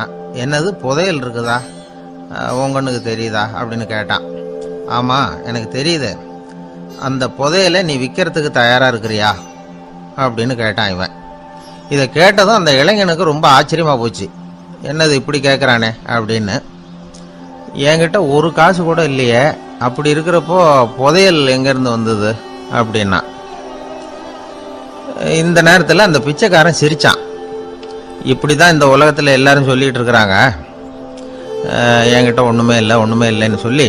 ஆனால் அவங்கக்கிட்ட தான் புதையல் இருக்கு, நீ வேணும்னா என் கூட வா, நம்ம நாட்டு அரசர்கிட்ட போவோம், உங்ககிட்ட இருக்கிற புதையலை அவர் நல்ல விலைக்கு எடுத்துக்குவார் அப்படின்னா. அது எப்படி உனக்கு தெரியும்னா, இதுக்கு முன்னாடியும் இது மாதிரி பல பேரை நான் ராஜா கிட்ட அழைச்சிட்டு போயிருக்கிறேன், அதனால தான் உன்னை பார்த்தேன், உன்னையும் கூப்பிடுறேன், நீ சரின்னு சொன்னால் உன்னை அழைச்சிட்டு போகிறேன், உங்ககிட்ட இருக்கிற புதையலை அவர் நல்ல விலை கொடுத்து எடுத்துக்குவார் அப்படின்னு சொன்னான். இவன் இப்படி சொல்கிறதும் அந்த இளைஞனுக்கு ஒன்றுமே புரியல. இது என்னது இந்த ஆள் இப்படி சொல்லிகிட்டு இருக்கிறான், நம்மக்கிட்ட என்ன இருக்குது, அதுவும் இல்லாமல் இவனே பிச்சை எடுத்து சாப்பிட்டுக்கிட்டு இருக்கிறான், இவன் போய் நம்மளை ராஜா கிட்ட அழைச்சிட்டு போகிறதா போகிறேங்கிறானே என்ன அப்படின்னு சொல்லி அவன் யோசனை பண்ணான். என்ன யோசிக்கிற, உனக்கு பணம் வேணும்னா என்னோட வா அப்படின்னா. இளைஞன் ஒரு முடிவுக்கு வந்தான். சரி, இங்கேயே உட்காந்துக்கிட்டு இருக்கிறத விட அங்கேயாவது போய் பார்ப்போமே, இங்கே அழுதுட்டு உட்காந்துருக்கிறதுல என்ன பிரயோஜனம், ஏதோ கூப்பிடுறான் போய் பார்த்துட்டு வருவோமே அப்படின்னு சொல்லி அவன் கூட புறப்பட்டான். பிச்சைக்காரன் முன்னாடி போயிட்டே இருக்கிறான், இந்த இளைஞன் பின்னாடி நடந்து போயிட்டு இருக்கான். 2 பேரும் அரண்மனையை நோக்கி போகிறாங்க. பாதி வழி போயிருப்பாங்க. வழியில் அந்த பிச்சைக்காரன் சொன்னான், இதை பாரு, முன்னாடியே சில விஷயங்களை நாம் பேசிக்க வேண்டியிருக்கு, சரியாக தெளிவாக முடிவு எடுத்துக்கிட்டு அதுக்கப்புறம் ராஜா கிட்ட போகணும். ஏன்னா அங்கே போய் அது முடியாது இது முடியாதுன்னு நாம் நமக்குள்ளே சண்டை போட்டுக்கிட்டு இருக்க முடியாது. ராஜாவுக்கு விலையை பற்றி கவலையே இல்லை, எவ்வளவு சொன்னாலும் நமக்கு பணம் கிடைச்சிரும். ஆனால் அதுக்கப்புறம் நான் இதை விற்கிறதுக்கு தயாராக இல்லைன்னு சொல்லிடக்கூடாது. அதனால் புதையலை விற்கிறதா இல்லையாங்கிறத இங்கேயே தெளிவாக முடிவு செஞ்சுக்கணும், இல்லைன்னா ராஜா கிட்ட போய் அங்கே போய் குழப்பிக்கிட்டு இருக்க முடியாது அப்படின்னு சொன்னான். இளைஞனுக்கு ஒன்றுமே புரியல. என்ன சொல்கிற நீ, என்கிட்டயா புதையலா, எங்கே இருக்குது அப்படின்னு சொல்லி குழம்பி போனான். இப்போ அந்த பிச்சைக்காரன் சொன்னான், இதை பாரு, இப்போ உதாரணத்துக்கு உன்னுடைய கண்களை எடுத்துக்கோ, அதுக்கு நீ என்ன விலை கேட்டுற போகிற, நான் அதுக்கு ராஜா கிட்ட இருந்து ஒரு 50,000 ரூபா வாங்கி தர முடியும். உன்னுடைய இருதயத்தை கொடுக்குறியா, 20 லட்சம் ரூபா வாங்கி தரேன். மூளையை கொடுக்குறியா, 30 லட்சம் வாங்கி தரேன். என்ன சொல்கிற அப்படின்னு சொல்லி இந்த பிச்சைக்காரன் பேசிக்கிட்டே போகிறான். இளைஞனுக்கு கோபம் வந்துட்டுது. என்ன உளர்ற, உனக்கு என்ன பைத்தியமா, கண்ணையும் மூளையையும் இருதயத்தையுமா விற்பாங்க, என்ன விலை கொடுத்தாலும் அதையெல்லாம் நான் விற்கிறதுக்கு தயாராக இல்லை, நான் விற்க மாட்டேன், அதை கொடுத்துட்டு நான் என்ன பண்ணுறது, இப்படி நான் மட்டும் இல்லை யாருமே இதை விற்கிறதுக்கு தயாராக இருக்க மாட்டாங்க அப்படின்னு சொன்னான் அந்த இளைஞன். இவன் இப்படி சொன்னதும் அந்த பிச்சைக்காரன் வாய் விட்டு சிரிக்க ஆரம்பிச்சுட்டான். இப்போ பைத்தியமானது நானா நீயா, லட்சக்கணக்கான கோடிக்கணக்கான ரூபாய் பொறுமானம் உள்ள பொருள்களை உங்ககிட்டயே வச்சுக்கிட்டு விற்க முடியாதுன்னு சொல்கிற நீ தான் ஏழை, என்கிட்ட ஒன்றுமே இல்லைன்னு மரத்தடியில் உட்காந்து அழுதுகிட்டு இருக்கிறியே அப்படின்னு சொன்னான். இன்னைக்கு பார்த்தீங்கன்னா பல பேர் தன்கிட்ட புதைஞ்சிருக்கிற ஆற்றலை புரிஞ்சிக்க முடியாமல் அவதிப்பட்டுக்கிட்டு இருக்கிறாங்க. நம்மக்கிட்ட என்ன இருக்குங்கிறது அவங்களுக்கு தெரியறதில்ல, அதனால தான் என்கிட்ட ஒன்றுமே இல்லைன்னு சொல்லி அழுதுகிட்டு இருக்கிறாங்க. இதை விளங்க வைக்கிறதுக்கு பெரியவங்க சொல்ற கதை இது. நம்ம கிட்ட இருக்கிற புதையலை நாம தான் தோண்டி எடுக்கணும். உண்மையான புதையல்ங்கிறது உள்ளே இருக்கு. ஆனா அதை வெளியில தேடுற ஆசாமிகள் தான் அதிகம். சராசரி மனித இயல்பு அப்படி. நம்ம கிட்ட விலை மதிக்க முடியாத பகுத்தறிவு இருக்கு. அதை வச்சுக்கிட்டு வாழ்க்கையில முன்னேறதுக்கு முயற்சி பண்ணணும். என்கிட்ட ஒண்ணுமே இல்லைன்னு நினைச்சு ஓரமா உட்காந்துடக்கூடாது. முயற்சி செஞ்சா முடியாத காரியம் எதுவுமே இல்லை. ஒரு ரயில்வே ஸ்டேஷன் பக்கம் வெளியில ஒரு டாக்ஸி நின்றுட்டு இருந்தது. அந்த பக்கமா வந்த ஒருத்தர் டாக்ஸி டிரைவரை பார்த்து சொன்னார், ஐயா உங்க வண்டியில பின் சீட்ல ஒரு மணி பர்ஸ் கிடக்கு, யாரோ மறந்து விட்டுட்டு போயிருக்கிறாங்க அப்படின்னாரு. இல்ல அது காலி பர்ஸ் தான், நான் தான் அதை அங்கே போட்டு வச்சிருக்கிறேன்னாரு டிரைவர். ஏன்னு கேட்டார் அவரு. இதுக்கு டிரைவர் சொன்னாரு, அதை பார்க்குற யாராவது அதை எடுத்துக்கலாம்ங்கிற ஆசையிலையாவது சவாரிக்கு வருவாங்க, அதுக்காக தான் போட்டு வச்சிருக்கிறேன் அப்படின்னார். ஒரு நண்பர் அவசரமா என்கிட்ட ஓடி வந்தார். அப்புறம் சொன்னார், என்னால் நம்பவே முடியல சார், என் பையனா இப்படி அப்படின்னு சொல்லி ஆச்சரியப்பட்டார். உங்க பையன் அப்படி என்னதான் செஞ்சுட்டான்னு கேட்டேன். என்னால முடியாத ஒரு காரியத்தை அவன் சுலபமா செஞ்சுட்டான் சார் அப்படின்னார். அது என்ன, உங்களால முடியாத காரியத்தை அவன் செஞ்சுட்டாங்கிறீங்க, அது என்ன காரியம்னு தான் சொல்லுங்களேன். என்ன 5ஆம் வகுப்புல ஒரே தடவையில பாஸ் ஆயிட்டான் சார், அதாவது ஒரே அட்டம்ப்ட்ல பாஸ் ஆயிருக்கிறான் அப்படின்னார். மூச்சு வாங்க. கஷ்டப்பட்டு பரீட்சை எழுதினவன் அவன், இவருக்கு மூச்சு வாங்குது. நம்மால செய்ய முடியாத ஒரு காரியத்தை இன்னொருத்தர் செய்யும் போது அது நமக்கு ஆச்சரியமா தெரியுது. இப்ப சர்க்கஸ் பாக்குறோம், அங்க ஒருத்தர் அந்த இடத்துல தொங்குறார். அதை பாக்குறப்போ அது நமக்கு ஆச்சரியமா தெரியுது. ஏன்னா அது மாதிரி அந்த இடத்துல தொங்குறதுங்கிறது நம்மால முடியாத காரியம். நம்மால முடியாத ஒன்றை அடுத்த ஒருத்தர் ரொம்ப சுலபமா செய்யறப்போ நாம மருள்வது இயற்கை. இதைத்தான் தொல்காப்பியம் மருட்கை அப்படின்னு சொல்லுது. இந்த வியப்பு இருக்குதே, இது 4 வகையில ஏற்படுதான். அதையும் தொல்காப்பியம் தான் சொல்லுது. அது என்ன 4 வகை அப்படின்னா, முதல் வகை எப்படின்னா புதுமையான அரிய செயல்களை செய்வது. 2வது வகை என்னன்னா பெரிய செயல்களை செய்யறது. 3வது வகை எப்படின்னா மிக நுட்பமான செயல்களை செய்யறது. 4வது வகை ஆக்கம் தரும் செயல்களை செய்யறது. புதுமை, பெருமை, சிறுமை, ஆக்கமோடு மதினம் சாலா மருட்கை 4 அப்படிங்கிறது தொல்காப்பியம். இன்னைக்கு விஞ்ஞானம் புதுசா எதையோ கண்டுபிடிச்சிக்கிட்டு இருக்குது. அந்த கண்டுபிடிப்புகளை எல்லாம் பார்க்கறப்போ ஆரம்பத்துல ஆச்சரியமா இருக்கு, அதுக்கப்புறம் நமக்கு பழகி போடுது. வானொலி பெட்டி புதுசா வந்தப்போ அதை சுற்றி எவ்வளவு கும்பல், ஒரு பெட்டி பேசுது அப்படிங்கிறது எவ்வளவு வியப்புக்குரிய விஷயம். இப்ப யாரும் வானொலி பெட்டியை ரொம்ப ஆச்சரியத்தோட பாக்குறது இல்ல. வச்சிருந்தாதான் ஆச்சரியமா பார்ப்பாங்க சில பேர். இந்த காலத்துல எப்படி வச்சிருக்கிறாரேன்னு சொல்லி மாறா அதை அலட்சியமாவும் பார்க்க ஆரம்பிச்சுட்டாங்க. மதினம் சாலா மருட்கை அப்படின்னு ஒரு சொற்றொடர் வருது பாருங்க, அதுல கருத்தாழம் உண்டு. எதை பத்தியும் போதுமான அளவு புரிஞ்சிக்காதப்போ ஒருத்தர் ஆச்சரியப்படுறார். புரிஞ்சுகிட்டதுக்கு அப்புறம் ஆச்சரியம் மறைஞ்சு போடுது. மிக நுட்பமான செயல்களும் நம்மளை ஆச்சரியப்பட வைக்குது. ஒரு அரிசியில ஒரு திருக்குறள் எழுதி காட்டுறாங்க, ஒரு முட்டை ஓட்டுக்குள்ள ஓவியம் தீட்டி காட்டுறாங்க. கருங்கல் சிற்பங்கள்ல எவ்வளவு நுட்பமான வேலைப்பாடுகள், அதையெல்லாம் பார்த்து ஆச்சரியப்படுறோம். இது மாதிரியே ஆக்கப்பூர்வமான செயல்களும் நம்மளை வியப்பில் ஆழ்த்தும். குப்பை கூலங்களை கூட வாழ்க்கைக்கு பயன்படுகிற பொருளா மாற்றுகிறவர்கள் இருக்கிறாங்க. அவங்களுடைய செயல் நமக்கு ஆச்சரியத்தை தருது. இடைக்காட்டு சித்தர்னு ஒருத்தர் இருந்தார். அவர் பாடிய 30 நூல்ல ஒரு பாட்டு வருது. ஆற்றல் பிறர் அறிதலின் ஆகம் கிளர்வு உறுதலின் கற்று அறிபாணர் கெழுமிய கோடலின் தோற்றம் உருகவே போற்றல் சால் வியப்பே. ஒருத்தருடைய ஆற்றல் தெரியாமல் இருந்தது, அவருடைய அரிய செயல்களை பார்க்கும் பொழுது வியப்பா இருந்தது, மனசுக்குள்ள கிளர்ச்சி.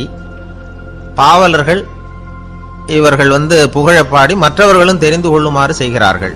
ஆக எல்லா வகையிலுமே மக்கள் தங்களுடைய வாழ்க்கையில முன்னேறுவதற்கு வழிகாட்டுகிற ஒரு மெய்ப்பாடு தான் வியப்புங்கிறது. இன்னைக்கு இளைஞர்கள் இதை நல்லா புரிஞ்சுக்கணும். ஆச்சரியப்படுங்கள், ஆச்சரியப்பட வைப்பீர்கள். இந்த காலத்துல நம்ம எப்படி எல்லாமோ ஆச்சரியப்பட வைக்கிற அதிசய மனிதர்கள் இருக்கிறாங்க. ஒரு ஆளை பிடிச்சி ஜெயிலுக்கு கொண்டுட்டு வந்தாங்க. சிறை அதிகாரி அவனை ரொம்பவும் ஆச்சரியமா பார்த்தார். இவன் கேட்டான், ஏன் சார் அப்படி பாக்குறீங்க, நான் இப்ப இங்க வந்தது உங்களுக்கு ஆச்சரியமா இருக்கா அப்படின்னு கேட்டான். இதுக்கு சிறை அதிகாரி சொன்னார், நீ இப்போ இங்க வந்ததுல எனக்கு ஒன்றும் ஆச்சரியம் இல்லப்பா, ஏற்கனவே நீ இங்கிருந்து விடுதலை ஆகி போய் 6 மாசம் ஆச்சு, இவ்வளவு லேட்டா திரும்பி வர்றியா, அதுதான் எனக்கு ஆச்சரியம் அப்படின்னாராம். இது ஒரு வகையான ஆச்சரியம்.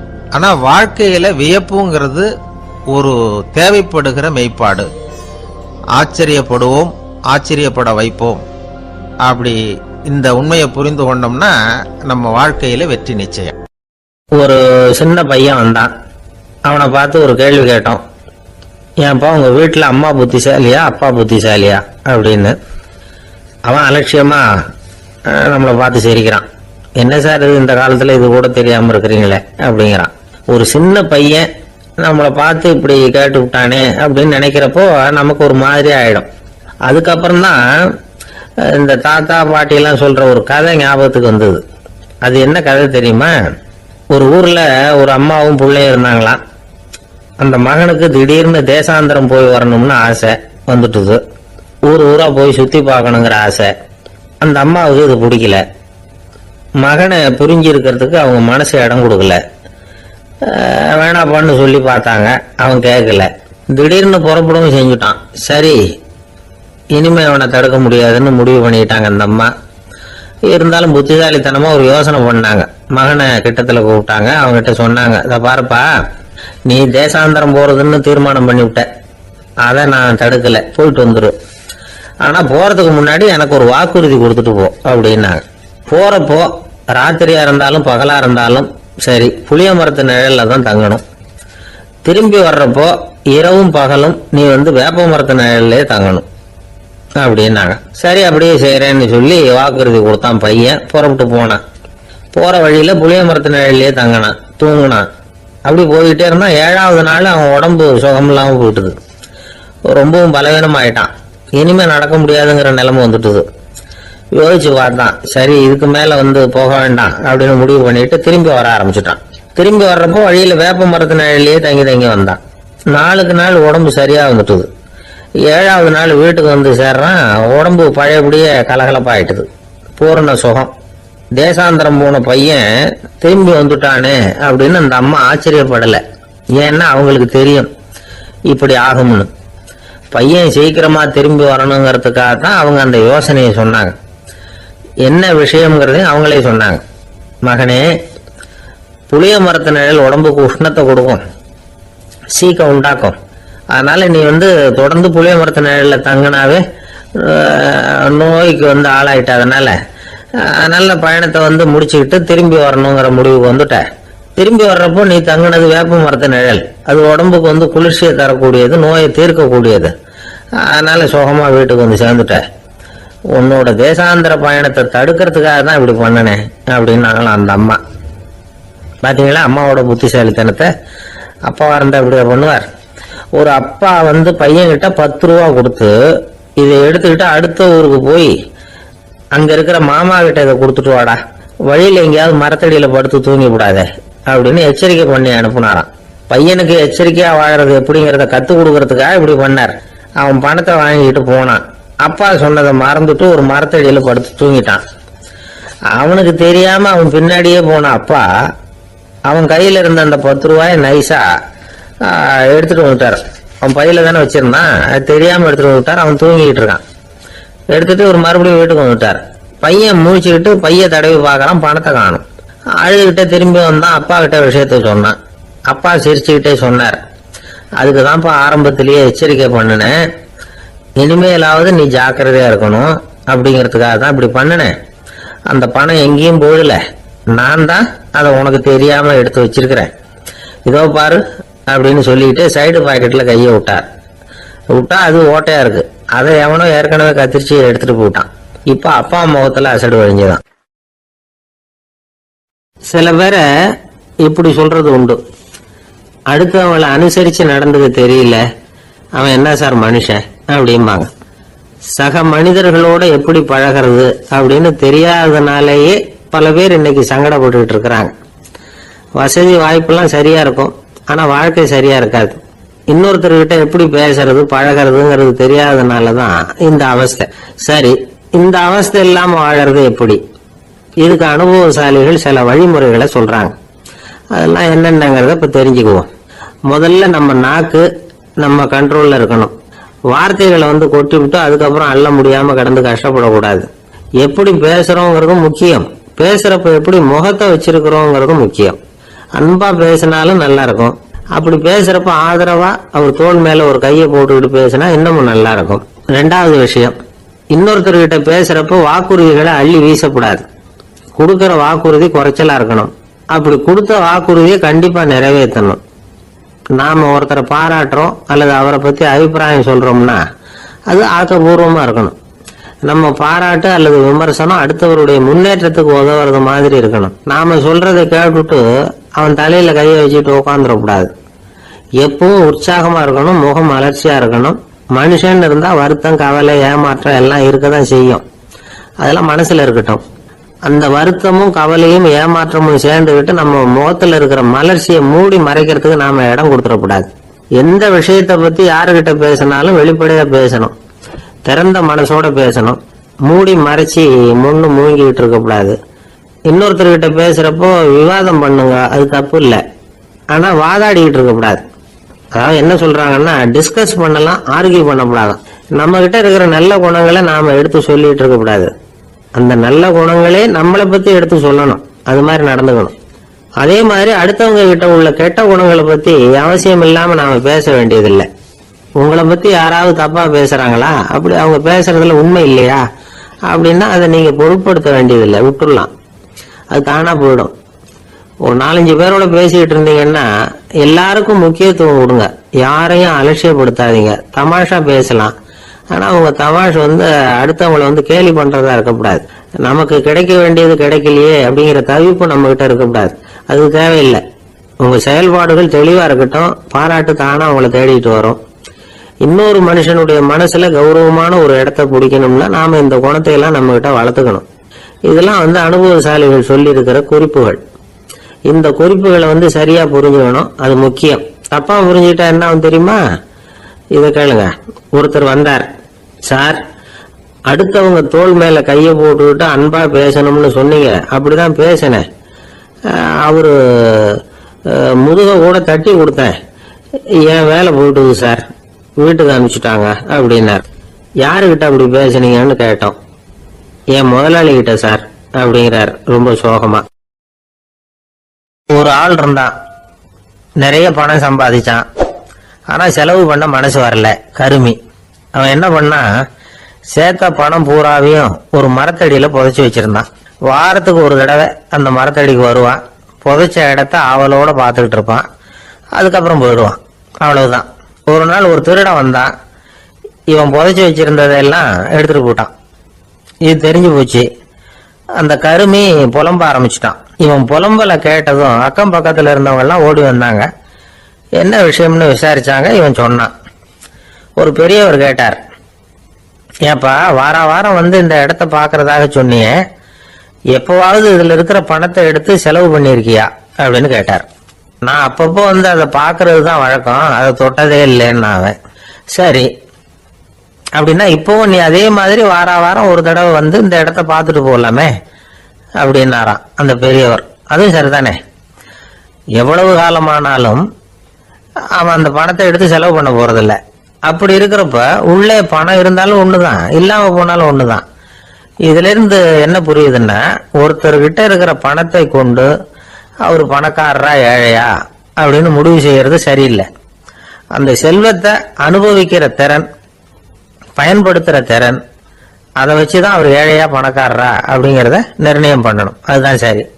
செலவு பண்ண தெரியாதவன் சேகரம் பண்ணிட்டே இருக்கிறதுனால என்ன பிரயோஜனம்? தலைமுடியே இல்லாதவன் தாராளமா சீப்புகளை வாங்கி சேகரம் பண்றது மாதிரி தானே இது. சில சமயம் செலவு பண்ண நாம தயாரா இருந்தா கூட அந்த செல்வம் நமக்கு பயன்படுறதில்ல. அரேபியாவில் ஒரு நகை வியாபாரி விலை உயர்ந்த முத்துக்களை எல்லாம் அவர் வச்சு வியாபாரம் பண்ணிட்டு இருந்தார். அவர் ஒரு சமயம் ஒரு பாலைவனம் வழியா போயிட்டு இருக்கிறார் ஒட்டகத்துல. அப்போ திடீர்னு கடுமையான புயல் வீச ஆரம்பிச்சுட்டுது. திசை தவறி இவர் எங்கேயோ வந்துட்டார். கூட வந்தவங்களையும் காணல, எங்க போனாங்களோ தெரியல. இவர் ரொம்ப பயந்து போய் அங்கேயும் எங்கேயுமா அலைஞ்சு திரியிறார். வழியே தெரியல. பசி கடுமையாயிட்டுது. ஒட்டகத்து முதுகுல ஒரு மூட்டை இருந்தது, அதை பிரிச்சு பார்த்தார். உள்ள ஏதாவது இருக்கான்னு தேடி பார்க்கிறார். அது வரைக்கும் கண்ணுல தட்டுப்படாத அபூர்வமான ஒரு பை கண்ணில் பட்டுது. ஆஹா, அதுல ஏதாவது சாப்பிட்றதுக்கு இருக்கும் அப்படின்னு நினைச்சு ஆவலா அதை பிரிச்சு பார்க்கிறார். அந்த பையில விலை உயர்ந்த முத்துக்கள் நிறைய இருந்துதான். அப்பதான் அவர் நினைச்சாராம், விலை உயர்ந்த முத்துக்கள் கூட சாப்பிட்றதுக்கு உணவாக முடியாது அப்படிங்கிறத புரிஞ்சுக்கிட்டாராம். எந்த நேரத்துல எது நமக்கு தேவையோ அது நமக்கு தாராளமா கிடைக்கணும். அப்படி அது கிடைக்கிறதுக்கு நம்ம கிட்ட இருக்கிற செல்வம் பயன்படணும். அது நமக்கும் பயன்படலாம், நம்ம மூலமா அடுத்தவங்களுக்கும் பயன்படலாம். அதுதான் செல்வத்தின் பயன். ஒரு மரத்தடியில ஒருத்தன் உட்காந்து அழுதுகிட்டு இருந்தான். அந்த பக்கமா வந்த இன்னொருத்தன் ஏப்பா அழுதுகிட்டு இருக்கிறேன்னு கேட்டான். இந்த இடத்துலதான் பூமிக்கு அடியில பணம் இருக்குது, புதைச்ச இடம் தெரியல, அதான் அழறேன் அப்படின்னா. நல்லா ஞாபகப்படுத்தி பாரு, எந்த இடத்துல புதைச்ச அப்படின்னு கேட்டான் இவன். அது எப்படி எனக்கு தெரியும், புதைச்சு வச்சிருக்கிறவன் நான் இல்லையே, எங்க எழுத்து வீட்டுக்காரன் அப்படின்னானா இவன். ஒரு பல்கலைக்கழகம், அங்க ஒரு இலக்கிய பேராசிரியர், அவர் பாடம் நடத்திட்டு இருந்தார். ராபர்ட் பிரௌனிங் எழுதிய கவிதைகளை பத்தி சொல்லிட்டு இருக்கிறார். மாணவர்களும் ரொம்ப அக்கறையா அதை கேட்டுக்கிட்டு இருக்கிறாங்க. ஒரு குறிப்பிட்ட கவிதையை பத்தி சொல்லும்போது அந்த பேராசிரியருக்கு ஒரு சந்தேகம். அதாவது அந்த கவிதையின் சரியான அர்த்தம் என்னங்கிறதுல சந்தேகம். பேராசிரியர் யோசனை பண்ணார். அந்த கவிதையை முழுசா புரிஞ்சுக்க முடியல. அதனால மாணவர்களை பார்த்து சொன்னார், மாணவர்களே, ஒரு நாள் பொறுத்துங்க, இந்த கவிதையை எழுதின கவிஞர் எங்க வீட்டுக்கு பக்கத்துல தான் இருக்கிறாரு. இன்னைக்கு சாயந்தரம் நான் அவரை நேரிலேயே போய் பாக்குறேன், பார்த்து இதுக்கு என்னங்க அர்த்தம்னு கேட்டுட்டு வந்துடுறேன், அதுக்கப்புறம் உங்ககிட்ட சொல்றேன் அப்படின்னாரா. அன்னைக்கு சாயந்தரமே அந்த பேராசிரியர் கவிஞரை தேடிட்டு போயிட்டார். கவிஞர் அவங்க வீட்டுல அவர் பாட்டு உட்காந்துருந்தாராம். இவரு போய் அவர் முன்னாடி உட்கார்ந்தார். அப்புறம் கேட்டார், ஐயா, அந்த கவிதையின் முழு பொருள் என்னன்னு தெரிஞ்சுட்டு போறதுக்காக வந்திருக்கிறேன் அப்படின்னாராம். எந்த கவிதை அப்படின்னாராம் அவரு. இவர் அந்த கவிதையை சொல்லியிருக்கார். கவிஞர் கொஞ்சம் யோசனை பண்ணிவிட்டு அப்புறம் சொன்னாராம், பேராசிரியரே, நீங்க கொஞ்சம் தாமதமா வந்துட்டீங்கன்னாராம். இவருக்கு ஒன்னும் புரியல. நீங்க என்ன சொல்றீங்க, நான் தாமதமா வந்துட்டேன்னா? நீங்க தான் உயிரோட இருக்கிறீங்களே, அப்படி இருக்கும்போது நான் தாமதமா வந்துட்டேன்னா அது எப்படி அப்படின்னு இவர் குழம்பி இருக்கிறார். இப்ப கவிஞர் சொன்னாராம், ஐயா, நான் உயிரோட இருக்கிறேன்னா இல்லையாங்கிறது முக்கியம் இல்லை. நான் அந்த கவிதை வரிகளை எழுதினப்போ 2 பேருக்கு அதோட அர்த்தம் தெரிஞ்சிருந்தது. இப்போ ஒரே ஒருத்தருக்கு தான் அதோட அர்த்தம் தெரியும் அப்படின்னாராம். பேராசிரியர் யோசனை பண்ணிருக்கார். அப்படின்னா அந்த ஒருத்தர் கவிஞர் ராபர்ட் பிரௌனிங்கை தவிர வேற யாரா இருக்க முடியும்? இவர் தான் அப்படிங்கறத அவர் மனசுல நினைச்சுக்கிட்டார். அதனால சொன்னார், ஐயா, நான் தாமதமா வரல, அந்த கவிதையின் பொருள் என்ன அது சொல்லுங்கன்னார். பேராசிரியரே, நான் சொல்றது உங்களுக்கு புரியலன்னு நினைக்கிறேன். நான் இந்த வரிகளை எழுதினப்போ 2 பேருக்கு அதோட அர்த்தம் தெரிஞ்சிருந்தது. அந்த 2 பேர் யாருன்னா, ஒருத்தர் ராபர்ட் பிரௌனிங், அதாவது நான், இன்னொருத்தர் கடவுள். இப்போ அது கடவுளுக்கு மட்டும்தான் தெரியும். நானே இதை பத்தி பல தடவை யோசனை பண்ணி பார்த்தேன். இது ரொம்ப அழகானது, ஆனாலும் ரொம்ப வழுக்கலானது.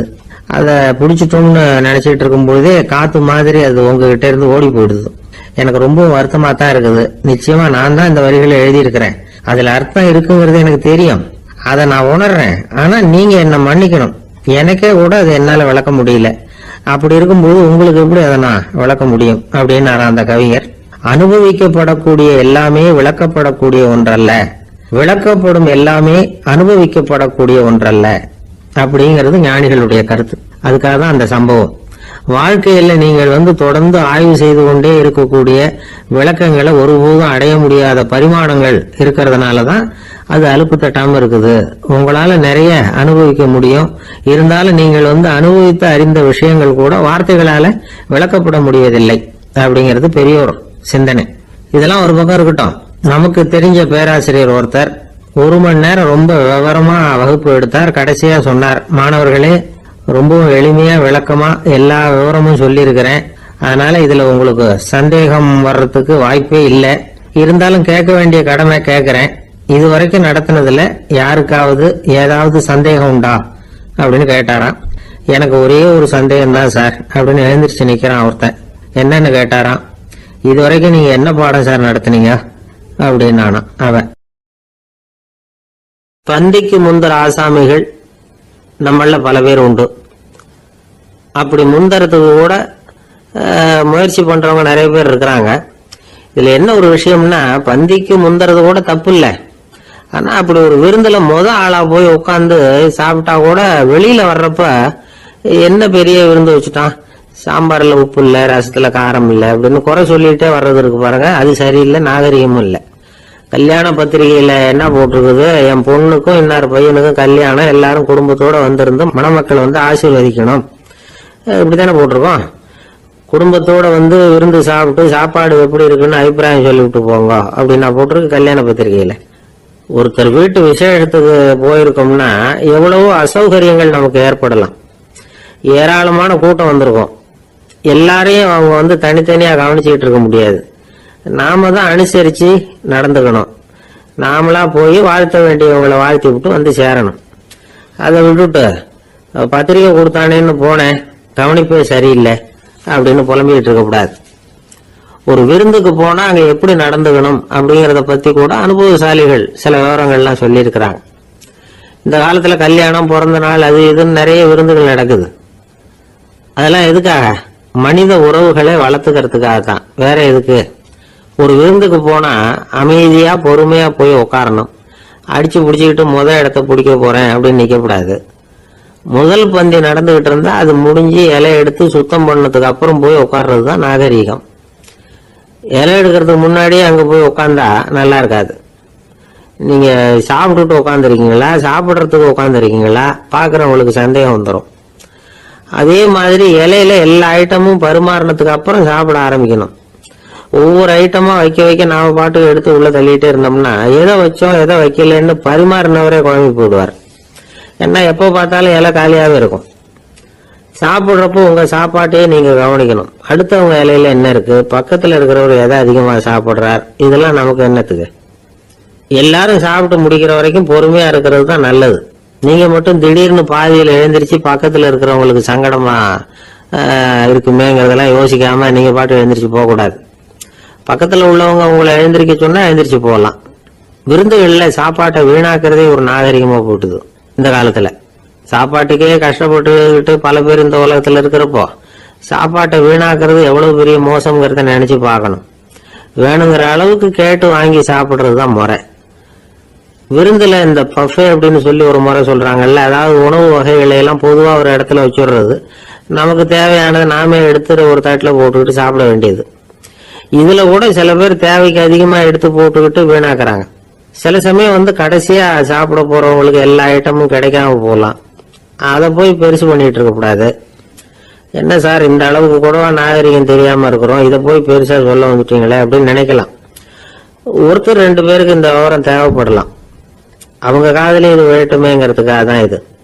ஒரு பெரிய கல்யாண விருந்து நடந்துகிட்டு இருந்தது. விருந்து மண்டபத்து வாசல்ல ஒருத்தர் நின்றுட்டு வர்றவங்களையெல்லாம் ரொம்ப மரியாதையா வணங்கி உள்ள அனுப்பி வச்சுக்கிட்டு இருந்தார். எப்படி தெரியுமா? வர்றவங்க கையெல்லாம் பிடிச்சி முத்தம் கொடுத்து அதுக்கப்புறம் உள்ள அனுப்பி வச்சுக்கிட்டு இருந்தாராம். கூட்டம்லாம் முடிஞ்சதுக்கு அப்புறம் அவர்கிட்ட போய் கேட்டிருக்கிறாங்க, சார் நானும் எவ்வளவோ விருந்துகளுக்கு போயிருக்கிறேன், இருந்தாலும் இவ்வளவு மரியாதையா வர்றவங்க கைக்கெல்லாம் முத்தம் கொடுத்து வரவேற்கிறத இங்கதான் பாக்குறேன் அப்படின்னு சொன்னாங்க. அதுக்கு அவரு சொன்னார், அட போங்க சார், நான் முத்தம் கொடுக்கல, முந்தின பந்திக்கு வந்து சாப்பிட்டவங்களே அடுத்த பந்திக்கும் வர்றாங்களான்னு மோந்து பார்த்து அனுப்பி வச்சுக்கிட்டு இருந்தேன் அப்படின்னார். ஒருத்தன் எப்படி நடந்துக்கிறாங்கிறத வச்சுதான் அந்த ஆளு எப்படிங்கிறத நாம முடிவு பண்றோம். ஆளுமைன்னு சொல்றோம்ல, அதுக்கு வந்து சூழ்நிலைகளை ஆளுகின்ற தன்மை அப்படின்னு விளக்கம் கொடுக்கிறார் ஒரு உளவியல் நிபுணர். சரி, ஒரு மனிதனுடைய ஆளுமையை உருவாக்குகிற விஷயங்கள் என்னென்ன? பிறப்பு, வளர்க்கப்பட்ட விதம், படிப்பு, நண்பர்கள், சமுதாயம், இப்படி நிறைய உண்டு. ஆளுமையின் அடிப்படையில் சில மனநோய்கள் உண்டாகுது. அதெல்லாம் என்னென்னங்கிறத தெரிஞ்சு வச்சுக்கிட்டோம்னா நம்ம கூட இருக்கிறவங்களை அடையாளம் கண்டுபிடிக்கிறது ரொம்ப உபயோகமா இருக்கும். ஃப்ரெனாய்டு ஆளுமை அப்படின்னு ஒண்ணு. இந்த கோளாறு உள்ளவங்க எப்படி இருப்பாங்க தெரியுமா? அதிக உணர்ச்சி, சந்தேகம், பொறாமை இதெல்லாம் அதிகமா இருக்கும். வளைஞ்சு கொடுக்க மாட்டாங்க. அடுத்தவங்களோட இணக்கமான உறவு இருக்காது. அவங்க செய்யற தப்புக்கெல்லாம் அடுத்தவங்களை வந்து குறை சொல்லிட்டு இருப்பாங்க. இது ஒரு ரகம். அடுத்தது வந்து ஸ்கிசாய்டு ஆளுமை அப்படின்னு சொல்றாங்க. இந்த கோளாறு உள்ளவங்க அடுத்தவங்களோட பழக கூச்சப்படுவாங்க. சின்ன வயசுலேயே இது ஆரம்பமாயிடுது. பகல் கனவுலயே சஞ்சரிப்பாங்க. அவங்களுடைய விரோதம், கோபம் இதை கூட வெளியில காட்டிக்க முடியாம இருப்பாங்க. இவங்களுக்கு அகமுகம், பிரச்சனைகள்ல இருந்து ஒதுங்கி எதுலயும் ஈடுபாடு இல்லாதவங்களா இருப்பாங்க. இப்படி ஒரு ரகம். அடுத்தது சைக்ளோதமிக் ஆளுமை அப்படின்னு சொல்றாங்க. அது என்னன்னா உணர்ச்சிகள்ல ஏற்றத்தாழ்வு அதிகமா இருக்குமா. சில சமயம் பார்த்தா மகிழ்ச்சியா இருப்பாங்க, சில சமயம் சோகமா உட்கார்ந்துருப்பாங்க. அவங்க மனநிலைக்கு தகுந்த மாதிரி சமூக நிகழ்ச்சிகள்ல பங்கெடுத்துக்குவாங்க. இன்னொரு வகை என்னன்னா எண்ண பீடிகை ஆளுமை அப்படின்னு பேர் வச்சிருக்கிறாங்க. அதுக்கு இவங்களுக்கெல்லாம் கரெக்டாக இருக்கணும், எல்லாம் சட்டத்திட்டம் இதுலேயும் ஒரு ஒழுங்குமுறை, இப்படி எதிர்பார்க்குற மனோபாவம். இவங்க எதிர்பார்ப்புக்கும் அரண்முறைக்கும் மற்றவங்க கட்டுப்படணும்னு நினைப்பாங்க. இந்த நிலைமை நீடிச்சா என்ன ஆகும் தெரியுமா? அலைக்கழிக்கிற எண்ணங்கள் திரும்ப திரும்ப ஒரே செயலை செய்ய தூண்டுற மன தளர்ச்சிக்கு ஆளாயிடுறாங்க. அடுத்தது ஹிஸ்டீரியா ஆளுமை. சின்ன விஷயத்தையெல்லாம் பெருசுபடுத்தி நாடகமாக்குற நடிகர்கள் இவங்க. உணர்ச்சி அதிகம் உள்ளவங்க. இவங்க மன எழுச்சியில பக்குவமின்மை, குழந்தைத்தனம், முதிர்ச்சியின்மை எல்லாம் இருக்கும். தன்னலம் மிக்க குணம். பிறர் தன்னை மட்டுமே கவனிக்கணும்னு நினைச்சு செயல்படுறது, இதெல்லாம் இவங்க அடையாளம். அடுத்த ரகம் எப்படின்னா வளர்ச்சியற்ற ஆளுமைன்னு சொல்றாங்க. அடுத்தவங்களோட இணங்கி போக முடியாதவங்க, அறிவு, மன எழுச்சி, சமூக உறவு இதுல எல்லாம் போதுமான வளர்ச்சியையும் நிறைவையும் பெற முடியாதவங்க. இவங்களால வாழ்க்கையில முன்னேற முடியாது. பிச்சைக்காரங்க, குற்றவாளிகள், இவங்க கிட்ட எல்லாம் இது மாதிரியான ஆளுமை அதிகமா இருக்குமா. அடுத்தது என்னன்னா சோர்வுடைய ஆளுமை. எதுலயும் உற்சாகம் இல்லாம சோர்ந்து போயிருப்பாங்க. அதுக்கெல்லாம் நமக்கு வலிமை இல்லப்பா அப்படின்னு சொல்லிட்டு இருப்பாங்க. சின்ன விஷயங்களுக்கெல்லாம் அதிர்ச்சி அடையிறது, வாழ்வின் சுவையை அனுபவிக்க முடியாதவங்க. இன்னொரு ரகம் இது கொதித்தெழும் ஆளுமைங்கிறாங்க. எதுக்கு எடுத்தாலும் ஆத்திரம், குரோதம், வன் செயல் இதுல எல்லாம் ஈடுபாடு, இப்படி உள்ளவங்க. நத்தை வகை ஆளுமை அப்படின்னு ஒண்ணு. அடுத்தவங்க மேல விரோதம் இருக்கும், அடிக்கணுங்கிற எண்ணம் இருக்கும். ஆனா அதை அப்படியே வெளியில காட்டாம அதே சமயம் அமைதியான முறையில வெறுப்பை வெளிக்காட்டுற ரகம். இவங்கெல்லாம் பேசாம கம்முன்னு இருந்துகிட்டே நினைச்சதை நிறைவேற்றிடுவாங்க. முன்ஜாக்கிரதை ஆளுமை அப்படின்னு ஒரு ரகமா. பாதுகாப்பின்மை, சந்தேகம், முழுமையின்மை, அறவேக்காட்டுத்தனம் இந்த மனப்போக்கு அதிகமா இருக்கிறதுனால அகம்பாவம், புடிவாதம், எச்சரிக்கை எல்லாம் அளவுக்கு மீறி இருக்கும். இதுவரைக்கும் நாம பேசிக்கிட்டு இருந்த ஆளுமை பண்புகள் அளவுக்கு அதிகமா போயிட்டுதுன்னா ஆளுமை கோளாறுகள் ஏற்படும். அதன் அடிப்படையில மனவியாதிகள் வருமா. அதனால இணக்கமான, எல்லாரும் விரும்புகிற இயல்பான ஆளுமையை பெறுவதற்கு நாம முயற்சி செய்யணும் அப்படிங்கிறது மனோதத்துவ நிபுணர்களுடைய ஆலோசனை. ஒருத்தர் ஒரு மனோதத்துவ டாக்டரை தேடிட்டு வந்தாராம். டாக்டர், எனக்கு மனசுல ஏதோ வியாதி, ஆளுமை கோளாறு, அதாவது எனக்கு சீக்கிரமா செத்து போனா தேவையில்லைன்னு தோணுது அப்படின்னாராம். உடனே அந்த டாக்டர், சரி அப்படின்னா இங்கேயே இருங்க, நான் வைத்தியம் பாக்குறேன் அப்படின்னாராம். ஒருத்தர் முகத்தை தொங்க போட்டுக்கிட்டு ஒரு மாதிரியா வந்தார். என்ன விஷயம்னு விசாரிச்சேன். என்னுடைய நண்பன் ஒருத்தங்கிட்ட கருத்து வேறுபாடு, இனிமே நமக்குள்ள எந்த சம்பந்தமும் வேணாம்னு நட்பை முறிச்சிட்டு வந்துட்டேன்னா. நண்பர்கள்னு இருந்தா கருத்து வேறுபாடு வரத்தான் செய்யும்னு. கருத்து வேறுபாடு வராம இருக்கிறதுக்கு ஏதாவது வழி உண்டா அப்படின்னு கேட்டாங்க. அதை பத்தி நிபுணர்கள் சில யோசனைகளை சொல்லியிருக்கிறாங்கன்னு. முதல் விஷயம் என்னன்னா, உங்க நண்பனுக்கு ஒரு செய்தி சொல்லணும்னா அதை நீங்களே நேரடியா சொல்லுங்க, அல்லது உங்க கைப்பட கடிதம் எழுதுங்க. அதாவது நேரடி தொடர்பு முக்கியம். அதை விட்டுட்டு இன்னொருத்தர் மூலமா நண்பர்களுக்கு செய்தி அனுப்புனா நீங்க சொல்ற செய்தி அப்படியே போய் சேராது, அது சேதமாயிடும். கூட்டி குறைச்சி சொல்லிவிடுவாங்க, அது குழப்பத்தில் கொண்டாந்து விட்டுரும். இது ஒரு யோசனை. ரெண்டாவது யோசனை என்னன்னா, நீங்க ஒரு நல்ல காரியத்தை செய்யும் பொழுது உங்க நண்பரையும் சேர்த்துக்குங்க, அவருக்கும் அதுல ஒரு ஈடுபாட்டை உருவாக்குங்க. மூணாவது யோசனை, நம்ம பக்கத்தில் இருக்கிற நண்பர் மகிழ்ச்சி அடைகிற மாதிரி ஏதாவது செய்யணும். சின்ன சின்ன செயல்களாக இருந்தாலும் பரவாயில்ல, அவர் நமக்கு எதுவும் செய்யலையே, நாம் எதுக்கு செய்யணும் அப்படின்னு நினச்சிக்கிட்டு இருக்கக்கூடாது. நாலாவது யோசனை என்னன்னா, உங்களுக்கு ஒரு பிரச்சனையா அல்லது உங்கள் நண்பருக்கு ஒரு பிரச்சனையா, எதுவாக இருந்தாலும் 2 பேரும் சேர்ந்து உட்காந்து ஆலோசனை பண்ணுங்க. நம்ம யோசனையும் கேட்கப்படுதே அப்படிங்கிற நினைப்பே அவருக்கு ஒரு மன நிறைவை உண்டாக்குமா. 5வது யோசனை, உங்க நண்பர் ஏதோ ஒரு காரியத்தை செய்கிறார், நீங்க உடனே அவசரப்பட்டு நீ செய்யறது தப்புன்னு தீர்ப்பு சொல்லக்கூடாது. அவர் அதை செய்யறதுக்கான நியாயங்கள் எவ்வளவோ இருக்கும், அதை புரிஞ்சுக்கிறதுக்கு முயற்சி பண்ணணும். 6வது யோசனை, உங்க நண்பர் என்ன சொன்னாலும் அதை பொறுமையா கேளுங்க. அவர் சொல்றத புரிஞ்சுக்கணும், அவர் சொல்ல விரும்புறத புரிஞ்சுக்கணும், அவர் சொல்ல முடியாம தவிக்கிறதையும் புரிஞ்சுக்கணும். இப்படி 3 விதமாகவும் அவரை புரிஞ்சுக்கிட்டு அதுக்கு தகுந்த மாதிரி செயல்படணும். 7வது யோசனை என்னன்னா, உங்க நண்பர் உங்ககிட்ட ஏதோ ஒரு கருத்தை சொல்றார், அது உங்களுக்கு பிடிக்கல, அதுக்காக உடனே நீ சொல்றது சரியில்லை, நான் ஒத்துக்க மாட்டேன் அப்படின்னு எல்லாம் மறுத்துக்கிட்டு இருக்கக்கூடாது. அவர் சொல்றதை கேட்கணும், பொறுமையா சிந்திக்கணும், அதுக்கப்புறம் பதில் சொல்லணும். இப்படிலாம் நடந்துகிட்டா நண்பர்களுக்குள்ள கருத்து வேறுபாடு வர்றதுக்கு வாய்ப்பே இருக்காது அப்படின்னு வல்லுநர்கள் தொகுத்து சொல்லியிருக்கிறாங்க இந்த யோசனைகளை. எனக்கு தெரிஞ்ச சில நண்பர்கள் உண்டு, அவங்களுக்குள்ளேயும் கருத்து வேறுபாடுகள் வராமல் இருக்கிறதுக்கு சில நுட்பங்களை கையாளுறது உண்டு. ஒருத்தர் சொன்னார், அந்த டாக்டர் சின்ன வயசுலேருந்து என் கூட பழகினவர், நாங்கள் 2 பேரும் இணை பிரியாத நண்பர்கள். இருந்தாலும் எனக்கு உடம்பு சரியில்லைன்னு நான் அவர்கிட்ட வைத்தியம் பார்த்துக்க மாட்டேன் அப்படின்னார் ஒருத்தர். ஏன் அப்படின்னு கேட்டேன். எங்கள் நட்பு கெட்டுப்படக்கூடாது இல்லையா, அதனால தான் அப்படின்னாரு இவர். ஒரு சிகை அலங்கார கூடம், ரொம்ப சுறுசுறுப்பாக எல்லாரும் வேலை செஞ்சிட்டு இருக்கிறாங்க. முடி வெட்டிக்க வந்திருக்கிறவங்க நிறைய பேர், எல்லாரும் வரிசையாக உட்காந்துருக்குறாங்க. அந்த சமயத்தில் திடீர்னு கதவை திறந்துக்கிட்டு ஒருத்தர் உள்ள வர்றார். அவர் ஒரு பெரிய மனிதர். அவரும் முடி வெட்டிக்கிறதுக்காக தான் உள்ள வந்திருக்கிறார். அவரை பார்த்த உடனே அங்கே வரிசையில் உட்காந்துருந்தவங்க எல்லாரும் எழுந்திரிச்சு அவர்கிட்ட வந்துட்டாங்க. அவரை சுற்றி நின்றுட்டாங்க. எப்படி இருக்கிறீங்க, நல்லா இருக்கீங்களா அப்படின்னு விசாரிக்க ஆரம்பிச்சுட்டாங்க. எல்லாம் முடிஞ்சதும் வந்தவர் கேட்டார், வரிசையில் கடைசியாக இருக்கிறவர் யார் அப்படின்னு கேட்டார். ஏன்னு கேட்டாங்க. நான் அதுக்கு அடுத்தபடியாக உட்காரணும், அதுக்காக தான் கேட்குறேன் அப்படின்னார். உடனே அங்கே இருந்தவங்க எல்லாம் என்ன சொன்னாங்க தெரியுமா? நீங்கள் வரிசையில் காத்திருக்க கூடாது, நீங்கள் அரசாங்கத்தின் தலைவர், உங்களுக்கு நேரம் முக்கியம், அதனால நீங்கள் முன்னாடி போங்க அப்படின்னு சொன்னாங்க. ஆனால் அதை அவர் கேட்கல. தோழர்களே, உங்களுடைய கருத்துக்கு ரொம்ப நன்றி. எல்லாரும் வரிசையாக தான் வரணும், அதுதான் முறை. வரிசையில் வரணுங்கிற நடைமுறையை நானும் பின்பற்ற விரும்புகிறேன். நாம எல்லாரும் சமமானவர்கள் அப்படின்னார். இப்படி சொல்லிவிட்டு வரிசையில் கடைசியாக இருந்த ஒரு நாற்காலியில் போய் உட்காந்துக்கிட்டார். தன் சட்டை பையில் இருந்த ஒரு செய்தித்தாளை எடுத்தார், படிக்க ஆரம்பிச்சிட்டார். ஆனா அங்க இருந்தவங்களால இதை பார்த்துக்கிட்டு சும்மா இருக்க முடியல. ஒருத்தர் எழுந்திரிச்சு வந்தார். ஐயா, இப்ப என்னுடைய முறை வந்திருக்குது, நான் தான் போக வேண்டிய முறை. உங்களை இங்க காத்திருக்க வைக்கிறத விட ஒரு 5 ஆண்டுகளுக்கு கூட நான் முடிவெட்டிக்காமே இருந்துட முடியும் அப்படின்னார். அவர் மறுபடியும் சொன்னார், ஐயா, நீங்க வரிசை முறையை தாண்டி போக விருப்பப்படல, சரி, ஆனா என்னுடைய முறையை மாத்தி கொடுக்கறதுக்கு எனக்கு முழு உரிமை இருக்குது. இதுக்கு பதிலா உங்களுடைய கடைசி இடத்த நான் எடுத்துக்கிறேன், இதை நீங்க மறுக்க முடியாதுன்னார். அங்க இருந்த மற்றவங்களும் இதை ஒரு மனசா வற்புறுத்த ஆரம்பிச்சுட்டாங்க. அந்த பெரிய மனிதர் பார்த்தார், சரின்னு கடைசியா ஒத்துக்கிட்டார். அவர் யார் தெரியுமா? அவர் தான் மாவீரர் லெனின். ரஷ்யாவில் கிரெம்ளின் சிகை அலங்கார கூடத்துல தான் இது நடந்தது. எல்லாரும் இந்நாட்டு மன்னர்கள்னு வாயளவுல பேசுறதுல என்ன பிரயோஜனம்? நாம எல்லாரும் சமம்ங்கிறத நடைமுறையில கடைபிடிச்சு காட்டினவங்க கொஞ்சம் பேர் தான். அவங்கள ஒருத்தர் தான் லெனின். வரிசையில் நின்று வர்றதுங்கிறது ஒரு சிறந்த பண்பு, உயர்ந்த பண்பு. இன்னைக்கு பல இடங்கள்ல அது நமக்கு தேவைப்படுது.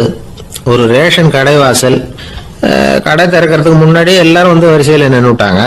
கடைசியா வந்த ஒருத்தர் கியூவில் முன்னாடி போறதுக்கு முயற்சி பண்றார். ஏற்கனவே நின்றுட்டு இருக்கிறவங்க அவரை முன்னாடி போறதுக்கு விட மாட்டேங்கிறாங்க. கடைசியா போய் நில்லையா அப்படின்னு எல்லாரும் கத்துறாங்க. அது அவர் காதுல வாங்கல. முண்டி அடிச்சுக்கிட்டு முன்னாடி போறதுக்கே முயற்சி பண்ணிட்டு இருக்கிறார். எல்லாரும் சேர்ந்து அவரை வலுக்கட்டாயமா இழுத்து கொண்டாந்து பின்னாடி கொண்டு போய் நிறுத்திவிட்டாங்க.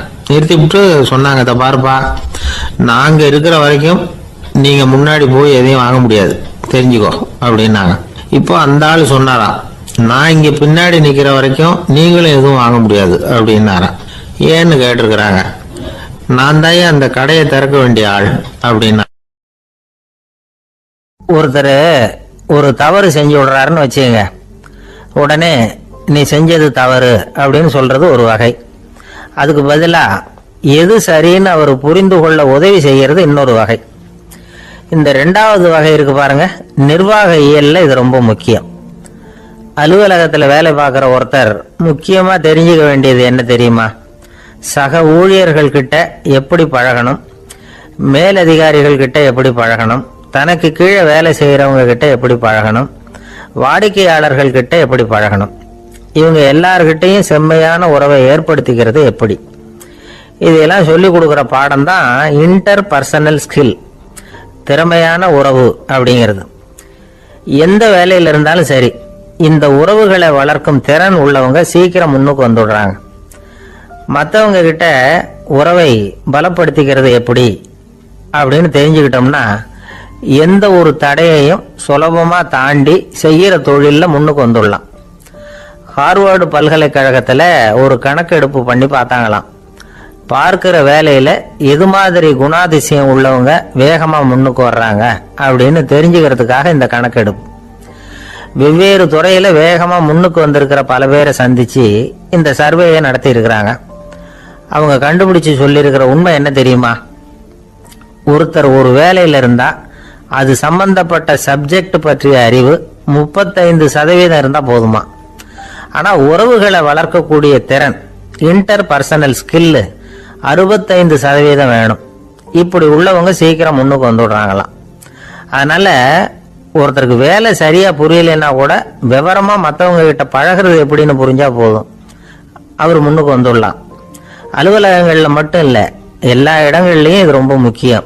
வீட்டுக்குள்ளேயும் இது ரொம்ப முக்கியம், வீட்டுக்கு வெளியேயும் இது முக்கியம். அடுத்தவங்க கிட்ட பழகிறது எப்படிங்கிறத தெரிஞ்சுக்காதவன் வாழ்க்கையில முன்னேற முடியாது. இன்னைக்கு ஆயுதங்களால காயப்படுத்தி கொள்ளுகிறவர்களை விட வார்த்தைகளால காயப்படுத்தி கொள்ளுகிறவர்கள் தான் அதிகம். பெரியவங்க என்ன சொல்றாங்க தெரியுமா? நீங்க இந்த பூமியில பிறந்ததன் அர்த்தம் பூர்த்தி ஆகணும்னா அடுத்தவங்களுக்கு உதவி பண்ணுங்க. அடுத்தவங்களுக்கு உதவி செய்ய முடியாவிட்டால் கூட பரவாயில்லை, ஆனால் யாரையும் புண்படுத்தி விடாதீங்க அப்படின்னு சொல்றாங்க.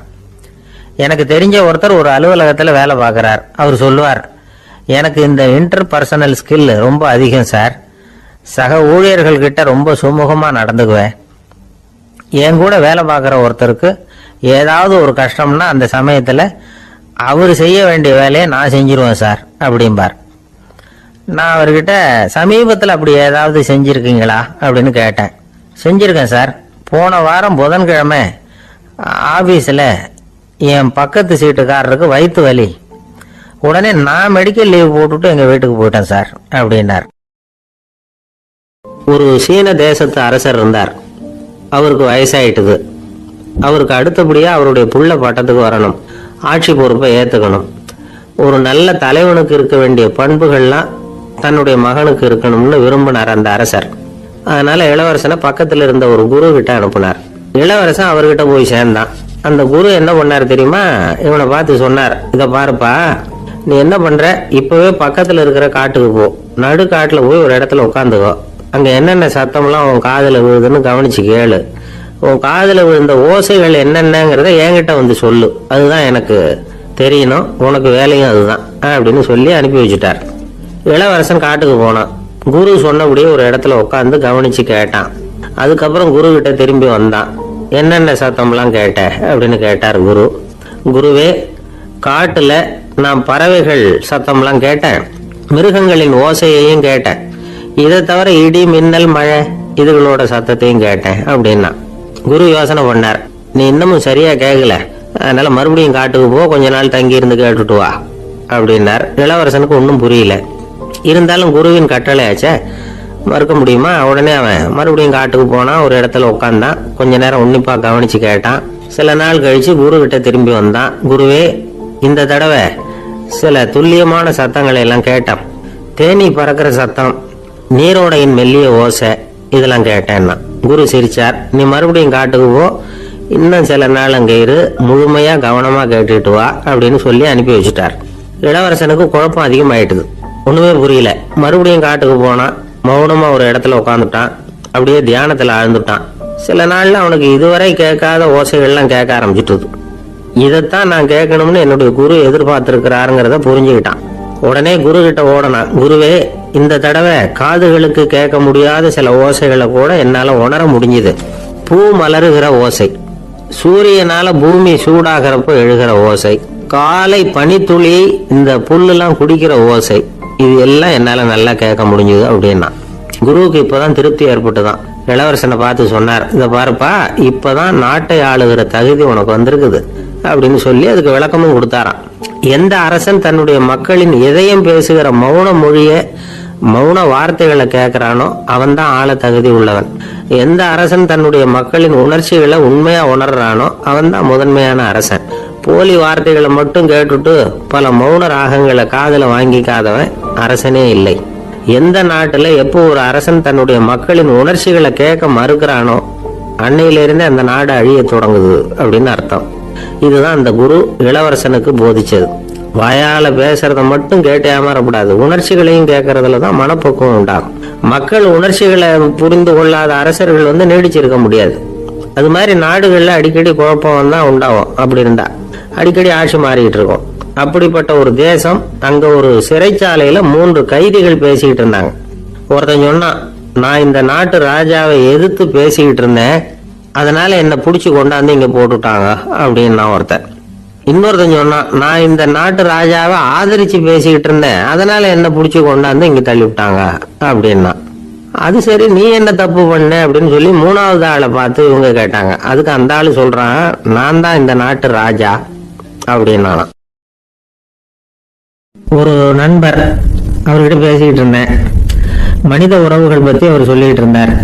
அமெரிக்காவில் தந்தை மகன் உறவு எப்படி இருக்கு அப்படிங்கிறத விளக்கறதுக்கு அவர் ஒரு கதையை சொன்னார். ஒரு அப்பா பகல் பூராவும் அலுவலகத்தில் வேலை, ஓடி ஆடி உழைச்சிக்கிட்டு களைச்சி போய் ராத்திரி 10 மணிக்கு மேலே வீடு திரும்பினான்.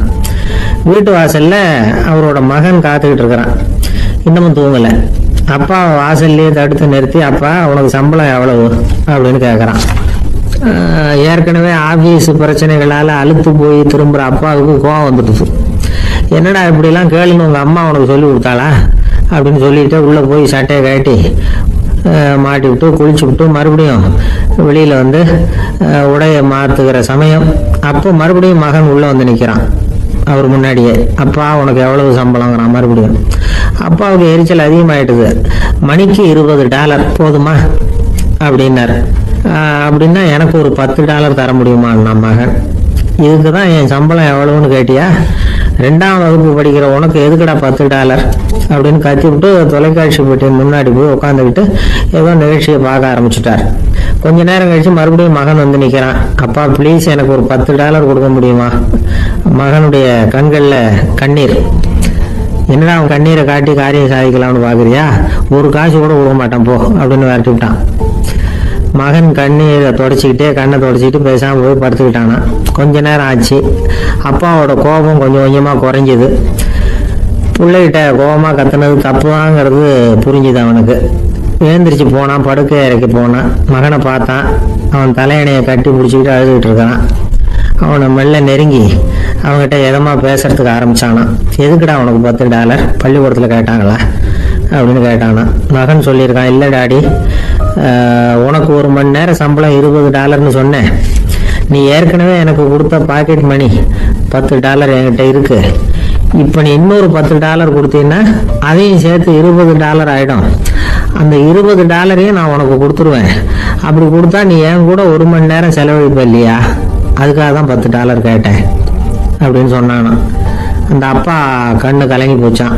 ஆதரவோட தன்னுடைய மகனை கட்டி பிடிச்சி அழ ஆரம்பிச்சிட்டாராம். இதுதான் நண்பர் சொன்ன கதை. அமெரிக்கா மட்டும் இல்லை, உலகம் பூராவும் இன்னைக்கு மனித உறவுகள் இப்படி தான் மாறிட்டு இருக்கு.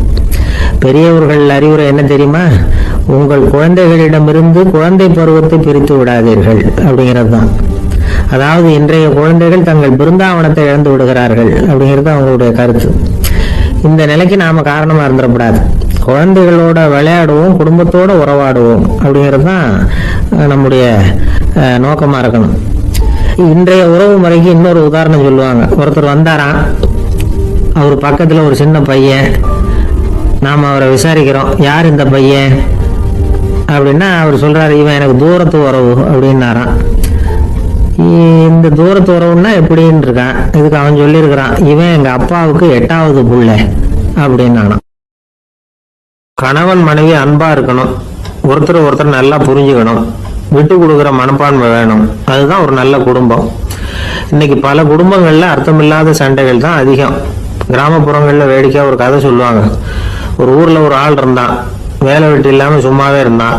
அவனுக்கு கல்யாணம் பண்ணி வச்சாங்களாம். மனைவி வந்து சேர்ந்தா, சும்மாவே உட்காந்துருக்கிறியே, ஏதாவது சம்பாதிக்கிற வழியை பாரு அப்படின்ட்டு இருக்கா. அதுக்கு தான் யோசனை பண்ணிட்டு இருக்கிறேன், ஒரு அருமையான ஐடியா அப்படின்னு நானா. என்ன அது சொல்லு அப்படின்னு இருக்கா. அவ ஒரு ஆட்டுக்குட்டி வாங்க போறேன்னு இருக்கான். அதை வாங்கி என்ன பண்ண போறேன்னா, அந்த குட்டி வளரும், பெருசாகும், அதுக்கப்புறம் அது நிறைய குட்டி போடும் அப்படின்ட்டு இருக்கான். சரி, அப்புறம் என்ன, அதையெல்லாம் சந்தையில கொண்டுட்டு போய் வித்துவிட்டு அந்த காசுக்கு ஒரு எருவு மாடு வாங்கலாம். சரி, அது எதுக்கு? எருவு மாடு நிறைய பால் கொடுக்கும், அதை கொண்டுகிட்டு போய் பால் பண்ணையில கொடுப்பேன், அல்லது நானே வித்துருவேன், கை நிறைய காசு கிடைக்கும். அதுக்கப்புறம் ஒரு பசுமாடு வாங்குவேன், பாலையும் விற்கலாம், நாமளும் காய் போட்டு சாப்பிடலாம், இப்படிலாம் சொல்லியிருக்கான். அப்போ அந்த பொண்ணு சொல்லிச்சான், அடுத்த தெருவில் இருக்கிற எங்க அம்மா வீட்டுக்கும் கொஞ்சம் பால் கொடுத்து அனுப்பலாம் அப்படின்ட்டு அந்த பொண்ணு. இந்த இடத்துல கணவனுக்கு கோவம் வந்துட்டுது. அதே எப்படி உங்க அம்மா வீட்டுக்கு எதுக்கு கொடுக்கணும், அதெல்லாம் முடியாதுன்னு இருக்கான். இந்த இடத்துல சண்டை ஆரம்பமாயிட்டுது. கொஞ்ச நேரத்துல 2 பேரும் சத்தம் போட ஆரம்பிச்சுட்டாங்க. கடுமையான சண்டை நடக்கிறத பக்கத்து வீட்டுக்காரன் காதுல வாங்கினான். அவன் ஓடியாந்தான். அவனுக்கு தெரியும் வாங்காத மாட்டுக்காக இப்படி சண்டை போட்டுக்கிட்டு இருக்கிறாங்கிறது அவனுக்கு புரியும். அவன் ஓடி வந்து சொன்னான், ஏண்டா உன்னோட பசுமாட்டை ஒழுங்கா கட்டி போடக்கூடாதான்னு இருக்கான். என்னடா சொல்றேன்னா இவன், உன் மாடு என் தோட்டத்துல வந்து மேய்ஞ்சிட்டுது, பயிரெல்லாம் நாசமாயிட்டுது, 10,000 ரூபா அளவுக்கு சேதம், அதை வாங்கிட்டு போறதுக்கு தான் வந்தேன், குடுறா 10,000 நானா. இவன் அரண்டு போயிட்டான். அப்புறம் சொன்னா, டே நான் இன்னும் மாடே வாங்கலையே, அதுக்குள்ள அது வந்து எப்படிடா உன் தோட்டத்துல மேயும், என்னடா உளர்றேன்னு இருக்கான். நீ தாண்டா இப்போ உளறிக்கிட்டு இருக்க, மாடே வாங்கல, அதுக்குள்ள எப்படிடா வந்து உன்னுடைய மனைவி அவங்க அம்மா வீட்டுக்கு பால் கொடுத்து அனுப்ப முடியும் அப்படின்னு அவன் கேட்டானா. நம்மளால இப்பதான் புத்தி வந்துதான். அர்த்தமே இல்லாத சண்டை போட்டுக்கிட்டு இருக்கிறோம் அப்படிங்கறத அவன் புரிஞ்சுக்கிட்டானான். இது நம்ம முன்னோர்கள் சொல்லி இருக்கிற ஒரு கதை. சண்டையில தான் அர்த்தம் இல்லையே தவிர கதையில் அர்த்தம் உண்டு. அதாவது இல்லாத விஷயங்களுக்காக சண்டை போட்டுக்கிட்டு இல்லறத்தை வீணாக்கிக்கிட்டு இருக்கிற மனிதர்கள் இன்றைக்கு நிறைய பேர் இருக்கிறாங்க. ஒருத்தன் தன்னுடைய மனைவியை பத்தி மாமனார் கிட்ட புகார் சொன்னானா, மாமா உங்க பொண்ணு அர்த்தமில்லாத சண்டை போடுறா, எதுக்கு எடுத்தாலும் எடுத்தெறிஞ்சு பேசுறா அப்படின்னு இருக்கான். நீ எப்படி மாப்பிள்ளை அதை சமாளிக்கிற அப்படின்னு கேட்டிருக்காரு அவரு. அவ எடுத்தெறியறது என் மேல படாம ஒதுங்கி நின்னுக்கிறேன் அப்படின்னு நானா. இவன் ஒரு பெரியவர்கிட்ட பேசிக்கிட்டு இருந்தேன். அவரு என்கிட்ட ஒரு கேள்வி கேட்டார்.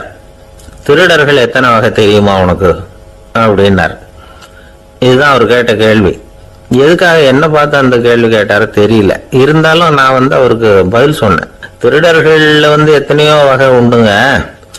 கார் திருடன், சைக்கிள் திருடன், முகமூடி திருடன், எப்படி சொல்லிட்டே போகலாம். இருந்தாலும் என்னுடைய சிற்றறிவுக்கு எட்டுன வரையில திருடர்களை வந்து 2 வகையா பிரிக்கலாம் அப்படின்னு நினைக்கிறேன். ஒன்னு ராத்திரியில திருடுற திருடன், இன்னொருத்தன் பகல்ல திருடுற திருடன். அதாவது பகல் திருடன், ராத்திரி திருடன் அப்படின்னு பெரியவர் சிரிச்சார். என்ன சிரிக்கிறீங்களே, என்ன கள்வர்கள் 4 வகை அப்படின்னு ஆரம்பிச்சார். எப்படின்னு கேட்டேன். சாப்பாட்டுக்கு இல்லாம திருடுறாங்க பாருங்க, அது ஒரு வகையான். சாப்பாட்டுக்கு இருந்தும் திருடுறாங்க பாருங்க, அது ஒரு வகையான். இதை தவிர இன்னும் ஒரு 2 வகை திருட்டு உண்டு. அது என்னன்னா, ஆண்டவன் கிட்ட இருந்து நாம திருடுற திருட்டு, இன்னொன்னு என்னன்னா நம்ம கிட்ட இருந்து ஆண்டவன் திருடுற திருட்டு அப்படின்னார். எனக்கு ஒன்றும் புரியல. என்ன சார் இது, ஆண்டவனையே வந்து திருடன்னு சொல்றீங்களே அப்படின்னு ஆச்சரியமா. ஆமாங்க, ஆண்டவனை வந்து கள்வன்னு சொல்றது இல்லையா. காஞ்சிபுரத்துக்கு பக்கத்துல திருக்கார்வனம் அப்படின்னு ஒரு ஊர் இருக்கு. அங்க உள்ள பெருமாளுக்கு வந்து கள்வர்னு தான் பேரு. அது மட்டும் இல்ல, திருமங்கை ஆழ்வார் தம்முடைய திரு நெடுந்தாண்டகத்துல கார்வனத்துள்ளாய் கல்வா அப்படின்னு தான் அழைக்கிறார் அப்படின்னு நிறைய உதாரணம்லாம் சொல்ல ஆரம்பிச்சார். அதுக்கப்புறம் அவர்கிட்ட பேசி நான் புரிஞ்சுக்கிட்ட விவரங்களை தான் இப்போ உங்ககிட்ட சொல்ல போறது. அதாவது அவர் சொன்ன முதல் வகை திருடர்கள் வந்து சாப்பாட்டுக்கு இல்லாம திருடுறவங்க. இவங்களை வந்து திருத்தி கொள்ளலாம். சாப்பாட்டுக்கு இருந்தும் பணம் சேர்க்கணுங்கிற ஆசையால பொய் கணக்கெல்லாம் எழுதுறாங்க பாருங்க, அவங்க தான் 2வது வகை. 3வது வகை திருட்டு தான் மிகப்பெரிய திருட்டு. இறைவனுக்கு சொந்தமானதை நம்முடையதுன்னு நினைக்கிற திருட்டு. எது இறைவனுக்கு சொந்தமானது அப்படின்னா ஆத்மா. பகவானுக்கு சொந்தமான ஆத்மாவை நம்முடையதுன்னு நினைக்கிறது தான் அந்த மாபெரும் திருட்டு. இதுக்கு பேர் தான் ஆத்மாபகாரமா. சரி, இதுக்கு பரிகாரம் என்ன? எல்லாம் இறைவனுடையது, நமக்கு ஒண்ணும் இல்லை அப்படின்னு நினைக்கிறது தான் இதுக்கு பரிகாரம். இதெல்லாம் இருக்கட்டும். 4வது திருட்டு ஒண்ணு சொன்னோம்ல, ஆண்டவன் நம்ம கிட்ட இருந்து திருடுறது. அது எப்படி? ஆண்டவனை வந்து கள்வன்னு சொல்றாங்க, அது சரி. அவர் என்னத்தை திருடினார்? இப்போ இன்னொருத்தருக்கு சொந்தமான ஒன்னை எடுத்து வச்சுக்கிறது தான் கள்ளத்தனம். ஆனா ஆண்டவன் எடுத்துக்கிட்டோம்னா இருக்கிறது எல்லாமே அவனுக்கு சொந்தம். அப்படி இருக்கிறப்போ அவரை எப்படி கள்வன்னு சொல்றது? இது என்ன புரியாம இருக்குது அப்படின்னு சொல்லி பார்த்தா அதுக்கும் விளக்கம் சொல்றாங்க அவங்க. அதாவது ஆண்டவனுக்கு வந்து உருவமே கிடையாது, அருவமா இருக்கிறவன், அதாவது உருவம் இல்லாம இருக்கிறவன். அப்படி உள்ள பகவான் வந்து நம்மள மாதிரி உருவத்துல இருக்கிறான். நம்மள மாதிரியே கையை காலு மூக்கெல்லாம் இருக்குது ஆண்டவனுக்கு. இந்த உருவம் நம்ம கிட்ட இருந்து திருடினது தானே. அவன் வந்து தன்னுடைய உண்மையான திருமேனியை வந்து நமக்கு காட்டாம, அதாவது தரிசனம் கொடுக்காம இருக்கிறது கள்ளத்தனம் தானே. அதனால்தான் இதுவும் ஒரு பெரிய திருட்டு, இருக்கிறதுலயே மிகப்பெரிய திருட்டு அப்படிங்கிறார். என்கிட்ட பேசிக்கிட்டு இருந்தாரு, இந்த விஷயம்லாம் சொல்லிட்டு இருந்தாரு அந்த பெரியவர். அதாவது திருட்டை ஆன்மீக நோகத்துல அவர் பார்க்கிறார். நம்ம பார்வையில இதை விட அபூர்வமான திருட்டுலாம் இங்க உண்டு.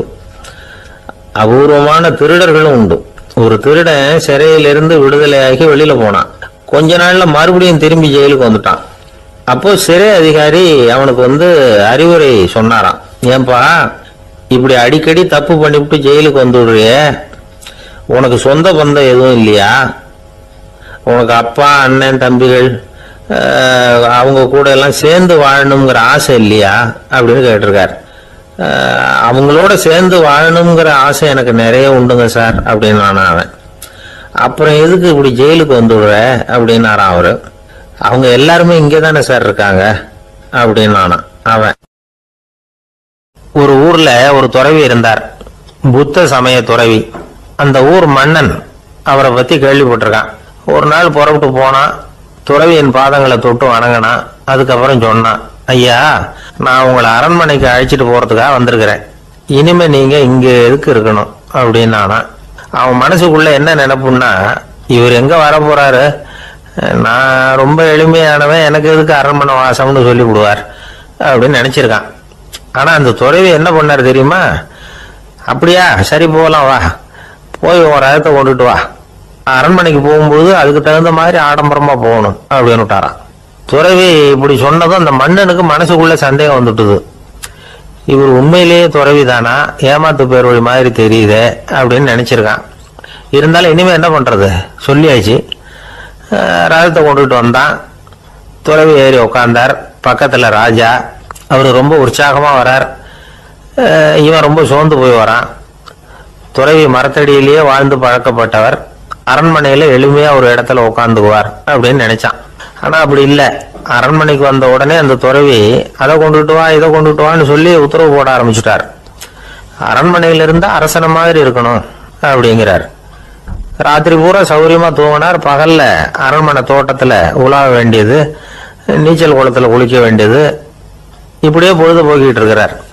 அந்த அரண்மனையில துறவி மகிழ்ச்சியா இருக்கிறார். மன்னனால அப்படி இருக்க முடியல. அவருக்கு எந்த கவலையும் இல்லை, இவனுக்கு அரசாங்க கவலைகள். துறவி அப்படி இருக்கிறத இவனால தாங்கிக்க முடியல. ஒரு நாள் அவர்கிட்டயே போய், நான் உங்ககிட்ட கொஞ்சம் பேசணும்னு நானும். துறவி பார்த்தார். நான் இந்த அரண்மனைக்கு வரும்பொழுதே இனி என்னமோ என்கிட்ட கேட்கணும்னு நினைச்ச, ஏன் கால தாமதம், நீ அனாவசியமா உன்னையே தொந்தரவு பண்ணிட்டு இருக்கிற, நீ கவலையா இருக்கேங்கிறது எனக்கு புரியுது. நான் மரத்தடியில் இருந்தப்ப கூட என்னை அடிக்கடி சந்திச்சுக்கிட்டு இருப்ப, ஏதாவது விளக்கம் கேட்கறது உண்டு. இங்க வந்த பிறகு என்னை சந்திக்கிறது கூட அபூர்வமா போட்டுது. நீ இப்போ என்ன கேட்க போறேங்கிறது எனக்கு தெரியும், இருந்தாலும் கேள் அப்படின்னாராம். வேற ஒண்ணும் இல்லைங்க, இப்போ உங்களுக்கும் எனக்கு என்ன வித்தியாசம், 2 பேரும் அரண்மனையில தான் இருக்கிறோம். நீங்க மகிழ்ச்சியா இருக்கிறீங்க, நான் அப்படி இருக்க முடியல. இவ்வளவுக்கும் நீங்க முன்னாடி இருந்தது மாதிரி இல்லை. தினமும் தங்க தேர் கேட்குறீங்க, உயர்தரமான ஆடைகள் அணிகிறீங்க, சுவையான சாப்பாடு. இப்படி இருக்கிறப்போ உங்களுக்கு எனக்கு என்ன வித்தியாசம்? இதுதான் மன்னனுடைய கேள்வி. இதுக்கு பதில் சொல்றேன், என் கூட புறப்பட்டு வா, இந்த நகரத்துக்கு வெளியில போவோம் அப்படின்னு சொல்லி அரசனை கூப்பிட்டுக்கிட்டு ஊர் எல்லைக்கு சேர்ந்தார் துறவி. அங்க போய் சொன்னார், இத பாருப்பா, இந்த இடத்த தான் தேடிட்டு இருந்தேன். இனிமே நான் திரும்பி வர போறதில்ல. நீ என்னோட வர்றியா திரும்பி போறியா அப்படின்னார். நான் எப்படிங்க உங்க கூட வர முடியும்? என்னுடைய நாடு, என்னுடைய சொத்துக்கள், மனைவி மக்கள் எல்லாத்தையும் விட்டுட்டு எப்படிங்க வர்றதுன்னா. இப்ப அந்த துறவி சொன்னார், இப்ப வித்தியாசத்தை தெரிஞ்சுக்கிட்டியா? நான் அரண்மனையில் இருந்தேன், எல்லா வித பொருள்களும் உடையவனா இருந்தேன், ஆனா எதையும் சொந்தம் கொண்டாடுறவனா இருக்கல. ஆனா நீ அப்படி இல்லை, எல்லாத்தையும் சொந்தம் கொண்டாடிட்டு இருக்கிற. இதுதான் நமக்குள்ள வித்தியாசம் அப்படின்னு சொன்னார். அரண்மனை ஆடைகளை அப்படியே கலைஞர் அரசங்கிட்ட கொடுத்தார். உன்னுடைய ஆடைகளை நீயே வச்சுக்கோன்னார். அவர் பாட்டுக்கு நடந்து போனார், திரும்பியே பார்க்கல. அரசனுக்கு அப்பதான் தன்னுடைய அறியாமை விளங்குச்சான். இதுல இருந்து நாம புரிஞ்சுக்க வேண்டியது என்னன்னா, இந்த உலகத்துல எத்தனையோ பொருள்கள், அதையெல்லாம் முறையா பயன்படுத்தினா மகிழ்ச்சி. அதை விட்டுட்டு அதுக்கெல்லாம் சொந்தம் கொண்டாட ஆரம்பிச்சா கவலை. நம்ம ஆட்கள் சொந்தம் கொண்டாடுற விதமே தனி. ஒரு ஆளு இன்னொருத்தங்கிட்ட ஒரு கொடை கடன் வாங்கியிருந்தான், திருப்பி கொடுக்கல. கொடையை கொடுத்தவன் கேட்டான், என்கிட்ட கடன் வாங்கினிய கொடை, அதை கொஞ்சம் திருப்பி தர்றியான்னா. அது உனக்கு இப்போ அவசரமா தேவைப்படுதா அப்படின்னு கேட்டான் இவன். எனக்கு தேவைப்படல, அந்த கொடையை நான் யாருகிட்ட வாங்கியிருந்தேனோ அவனுக்கு இப்போ அது அவசரமா தேவைப்படுது அப்படின்னு நானும் அந்த ஆள். ஒரு ஊர்ல ஒரு புகழ்பெற்ற பத்திரிகையாளர் இருந்தார். அவர் ஒரு நாள் திடீர்னு இறந்து போயிட்டார். அதுக்கப்புறம் நேரா சொர்க்கத்துக்கு போனார். சொர்க்கத்தின் வாசல்ல நின்றுகிட்டு இருந்த ஒருத்தர் அவரை தடுத்தார். இத பாரு, ஏற்கனவே இங்க 12 பத்திரிகையாளர்கள் இருக்கிறாங்க, அவங்களுக்கே இங்க வேலை இல்லை. அதுக்கு என்ன காரணம்னா, சொர்க்கத்துல திடுக்கிடும் செய்திகள்லாம் ஒன்றும் கிடையாது. அப்படி என்ன இருக்க போகுதுங்க, இங்க எல்லாம் அது ஒழுங்கா நடந்துகிட்டு இருக்கோம். எல்லாம் ஒழுங்கா நடந்தா பத்திரிகைகளுக்கு சுவாரஸ்யமான கொலை கொள்ளை தீ வைப்பு இது மாதிரி எதுவும் இங்க இல்லை. ஏற்கனவே இங்க இருக்கிறவங்க எல்லாரும் மரத்தடியில் உட்காந்துக்கிட்டு தியானம் பண்ணிட்டு இருக்கிறாங்க. அந்த ஒரே செய்தி தான் தினமும் இங்க வந்துகிட்டு இருக்குது. அதை படிக்கிறதுக்கே இங்க ஆள் கிடையாது. அதனால நான் என்ன சொல்றேன்னா, நீ பேசாம நரகத்துக்கே போயிடு. அங்க எவ்வளவோ நிகழ்ச்சிகள் நடந்துகிட்டு இருக்கு. அங்கதான் அதிகமான பத்திரிகையாளர்கள் தேவைப்படுறாங்க. அங்க உனக்கு நிறைய வேலை இருக்கும். அதை செய்யறதில்ல, நீயும் மகிழ்ச்சியா இருக்கலாம் அப்படின்னு சொன்னாராம். அங்க அந்த சொர்க்கத்தின் வாசல்ல நின்றுகிட்டு இருந்தவர். இந்த பத்திரிகையாளர் அங்கேயே நின்று கொஞ்சம் யோசனை பண்ணார். இவருக்கு சொர்க்கத்திலே இருக்கணும்னு தான் ஆசை. அதனால மெதுவா அவர்கிட்ட பேசினாராம். ஐயா, என்ன ஒரு 24 மணி நேரம் இங்க உள்ள இருக்கிறதுக்கு அனுமதி கொடுங்க. இங்க இருக்கிற பல பத்திரிகையாளர்களை எனக்கு தெரியும். அவங்கள சில பேரை சமாதானப்படுத்தி மெதுவா பேசி நரகத்துக்கு அனுப்பி வச்சுடுறேன். நான் இங்க இருந்துக்கிறேன். உங்க கணக்குப்படி 12 பேருக்கு மேல இங்க தாண்டாது, அப்படி பாத்துக்கிறேன் அப்படின்னாராம். அவரும் யோசனை பண்ணி பார்த்துட்டு, சரி அப்படியே உனக்கு அனுமதி கொடுக்குறேன், ஆனா ஒரு விஷயம், 24 மணி நேரம் தான் அனுமதி, அதுக்குள்ள எல்லாம் நடக்கணும் அப்படின்னு இருக்காரு. சரின்னு சொல்லிவிட்டு இந்த பத்திரிகையாளர் உள்ள போனார். யோசனை பண்ணார். திட்டம் போட்டு ஒரு பொருளையை கிளப்பி விட்டார். சக பத்திரிகையாளர்கள் எல்லாம் கூப்பிட்டு சொன்னாராம், இந்த பாருங்க, நரகத்துல ஒரு பெரிய தினசரி பேப்பரை கொண்டுகிட்டு வர்றதுக்காக திட்டம் போட்டுக்கிட்டு இருக்காங்க. அதுக்கு பல அதிகாரிகள் தேவைப்படுறாங்க. நிறைய சம்பளம் கிடைக்கும். யார் யாரெல்லாம் நரகத்துக்கு போக ஆசைப்படுறாங்களோ அவங்க எல்லாம் போகலாம் அப்படின்னு ஒரு பொருளையை கிளப்பி விட்டார். 24 மணி நேரம் கழிச்சு வாசல் பக்கம் போனார். அங்க இருந்தவர்கிட்ட எத்தனை பேர் வெளியேறினாங்கன்னு விசாரிச்சாராம். அப்போ அவர் இவரை, நீ வெளியே போகக்கூடாது, முதல்ல உள்ளதான் இருக்கணும் அப்படின்னு தடுத்தாராம். அப்புறம் சொன்னாராம், நீ சொன்ன செய்தியை கேட்டதும் இங்க இருந்த எல்லா பத்திரிகையாளர்களுமே நரகத்துக்கு போயிட்டாங்கப்பா, உள்ள யாருமே இல்லை, அதனால நீ உள்ளே இருக்கலாம் அப்படின்னாராம். இதை கேட்டதும் இந்த பத்திரிகையாளரே குழம்பி போயிட்டார். ஒருவேளை உண்மையிலேயே நரகத்துல புதுசா பத்திரிகை ஏதாவது ஆரம்பிக்க போறாங்களோ அப்படின்னு அவரே நினைக்க ஆரம்பிச்சிட்டாராம். அப்புறம் சொன்னாராம், ஐயா என்னை விட்டுருங்க, நான் நரகத்துக்கே போயிடுறேன், அங்க ஏதோ விசேஷம் இருக்கணும் அப்படின்னாராம். இல்லைன்னா இத்தனை பேரும் ஒட்டுமொத்தமா அங்க போறதுக்கு சான்ஸே இல்லை, என்ன தடுக்காதீங்கன்னு கெஞ்ச ஆரம்பிச்சுட்டாராம். மற்றவங்க நம்பணுங்கிறதுக்காக ஒரு பொருளையை கிளப்பி விட்டார். கடைசியில தானே அந்த பொருளைக்கு ஆளாயிட்டார். அதாவது பிறரை ஏமாற்றிய அவரது மனம் கடைசியில அவரையே ஏமாத்த ஆரம்பிச்சுட்டு பாருங்க. நீங்க இப்படி அடுத்தவங்களை ஏமாத்துறதுக்கு உங்க மனசை பழக்கப்படுத்துறீங்க, ஆனா கடைசியில அதனால நீங்களே ஏமாற்றப்படுகிறீர்கள் அப்படிங்கிறது பெரியவர்களுடைய புத்திமதி. அதனால உங்க மனசுகிட்ட ரொம்ப எச்சரிக்கையா இருங்கோ அப்படிங்கிறாங்க. நம்ம ஆளுங்க அங்க போய் என்ன சொல்லுவாங்கன்னா, இந்த மாதிரி அங்க போகாத இங்க போகாதன்னு பயமுறுத்துறது உண்டு. சில பேர் அங்க பேய் இருக்குது, பிசாசு இருக்கு அப்படின்னு பொருளைய கிளப்பி விடுறது உண்டு. இருட்டு நேரம் காட்டு வழியா ஒருத்தன் போயிட்டு இருக்கிறான். அங்க பேய் பிசாசு நடமாட்டம் இருக்கிறதாக வதந்தி. இவன் பயந்துகிட்டே வேகமா போறான். காடு முடிஞ்சு மெயின் ரோட்டுக்கு வந்து சேர்ந்தான். அப்பாடா, ஒரு பஸ் நின்றுட்டு இருக்கு தனியா. இருட்டுல லேசா தெரிஞ்சது. ஓடி போய் ஏறி உள்ள உட்காந்துக்கிட்டான். பயந்துகிட்டே போனவன் அப்புறம் தான் தெரியுது உள்ள யாருமே இல்லை, டிரைவரும் இல்லை, கண்டக்டரும் இல்லை, வேற யாரும் இல்லை. இவனுக்கு பேய் பயம் அதிகமா கூட்டுது. ஏன்னா நடு ராத்திரி. இந்த நேரம் பார்த்து அந்த பஸ் தானே நகர ஆரம்பிச்சுதான். இவனுக்கு இன்னும் பயம் அதிகமா கூட்டுது. ஏன்னா டிரைவர் சீட்டு காலியா இருக்கு, பஸ் நகருது. இவன் உடம்பு பூரா நடுங்க ஆரம்பிச்சுட்டு வீல்னு கத்தலாமான்னு பார்த்தான். அந்த நேரம் பார்த்து அவன் தோல்ல ஒரு கை விழுந்துதான்.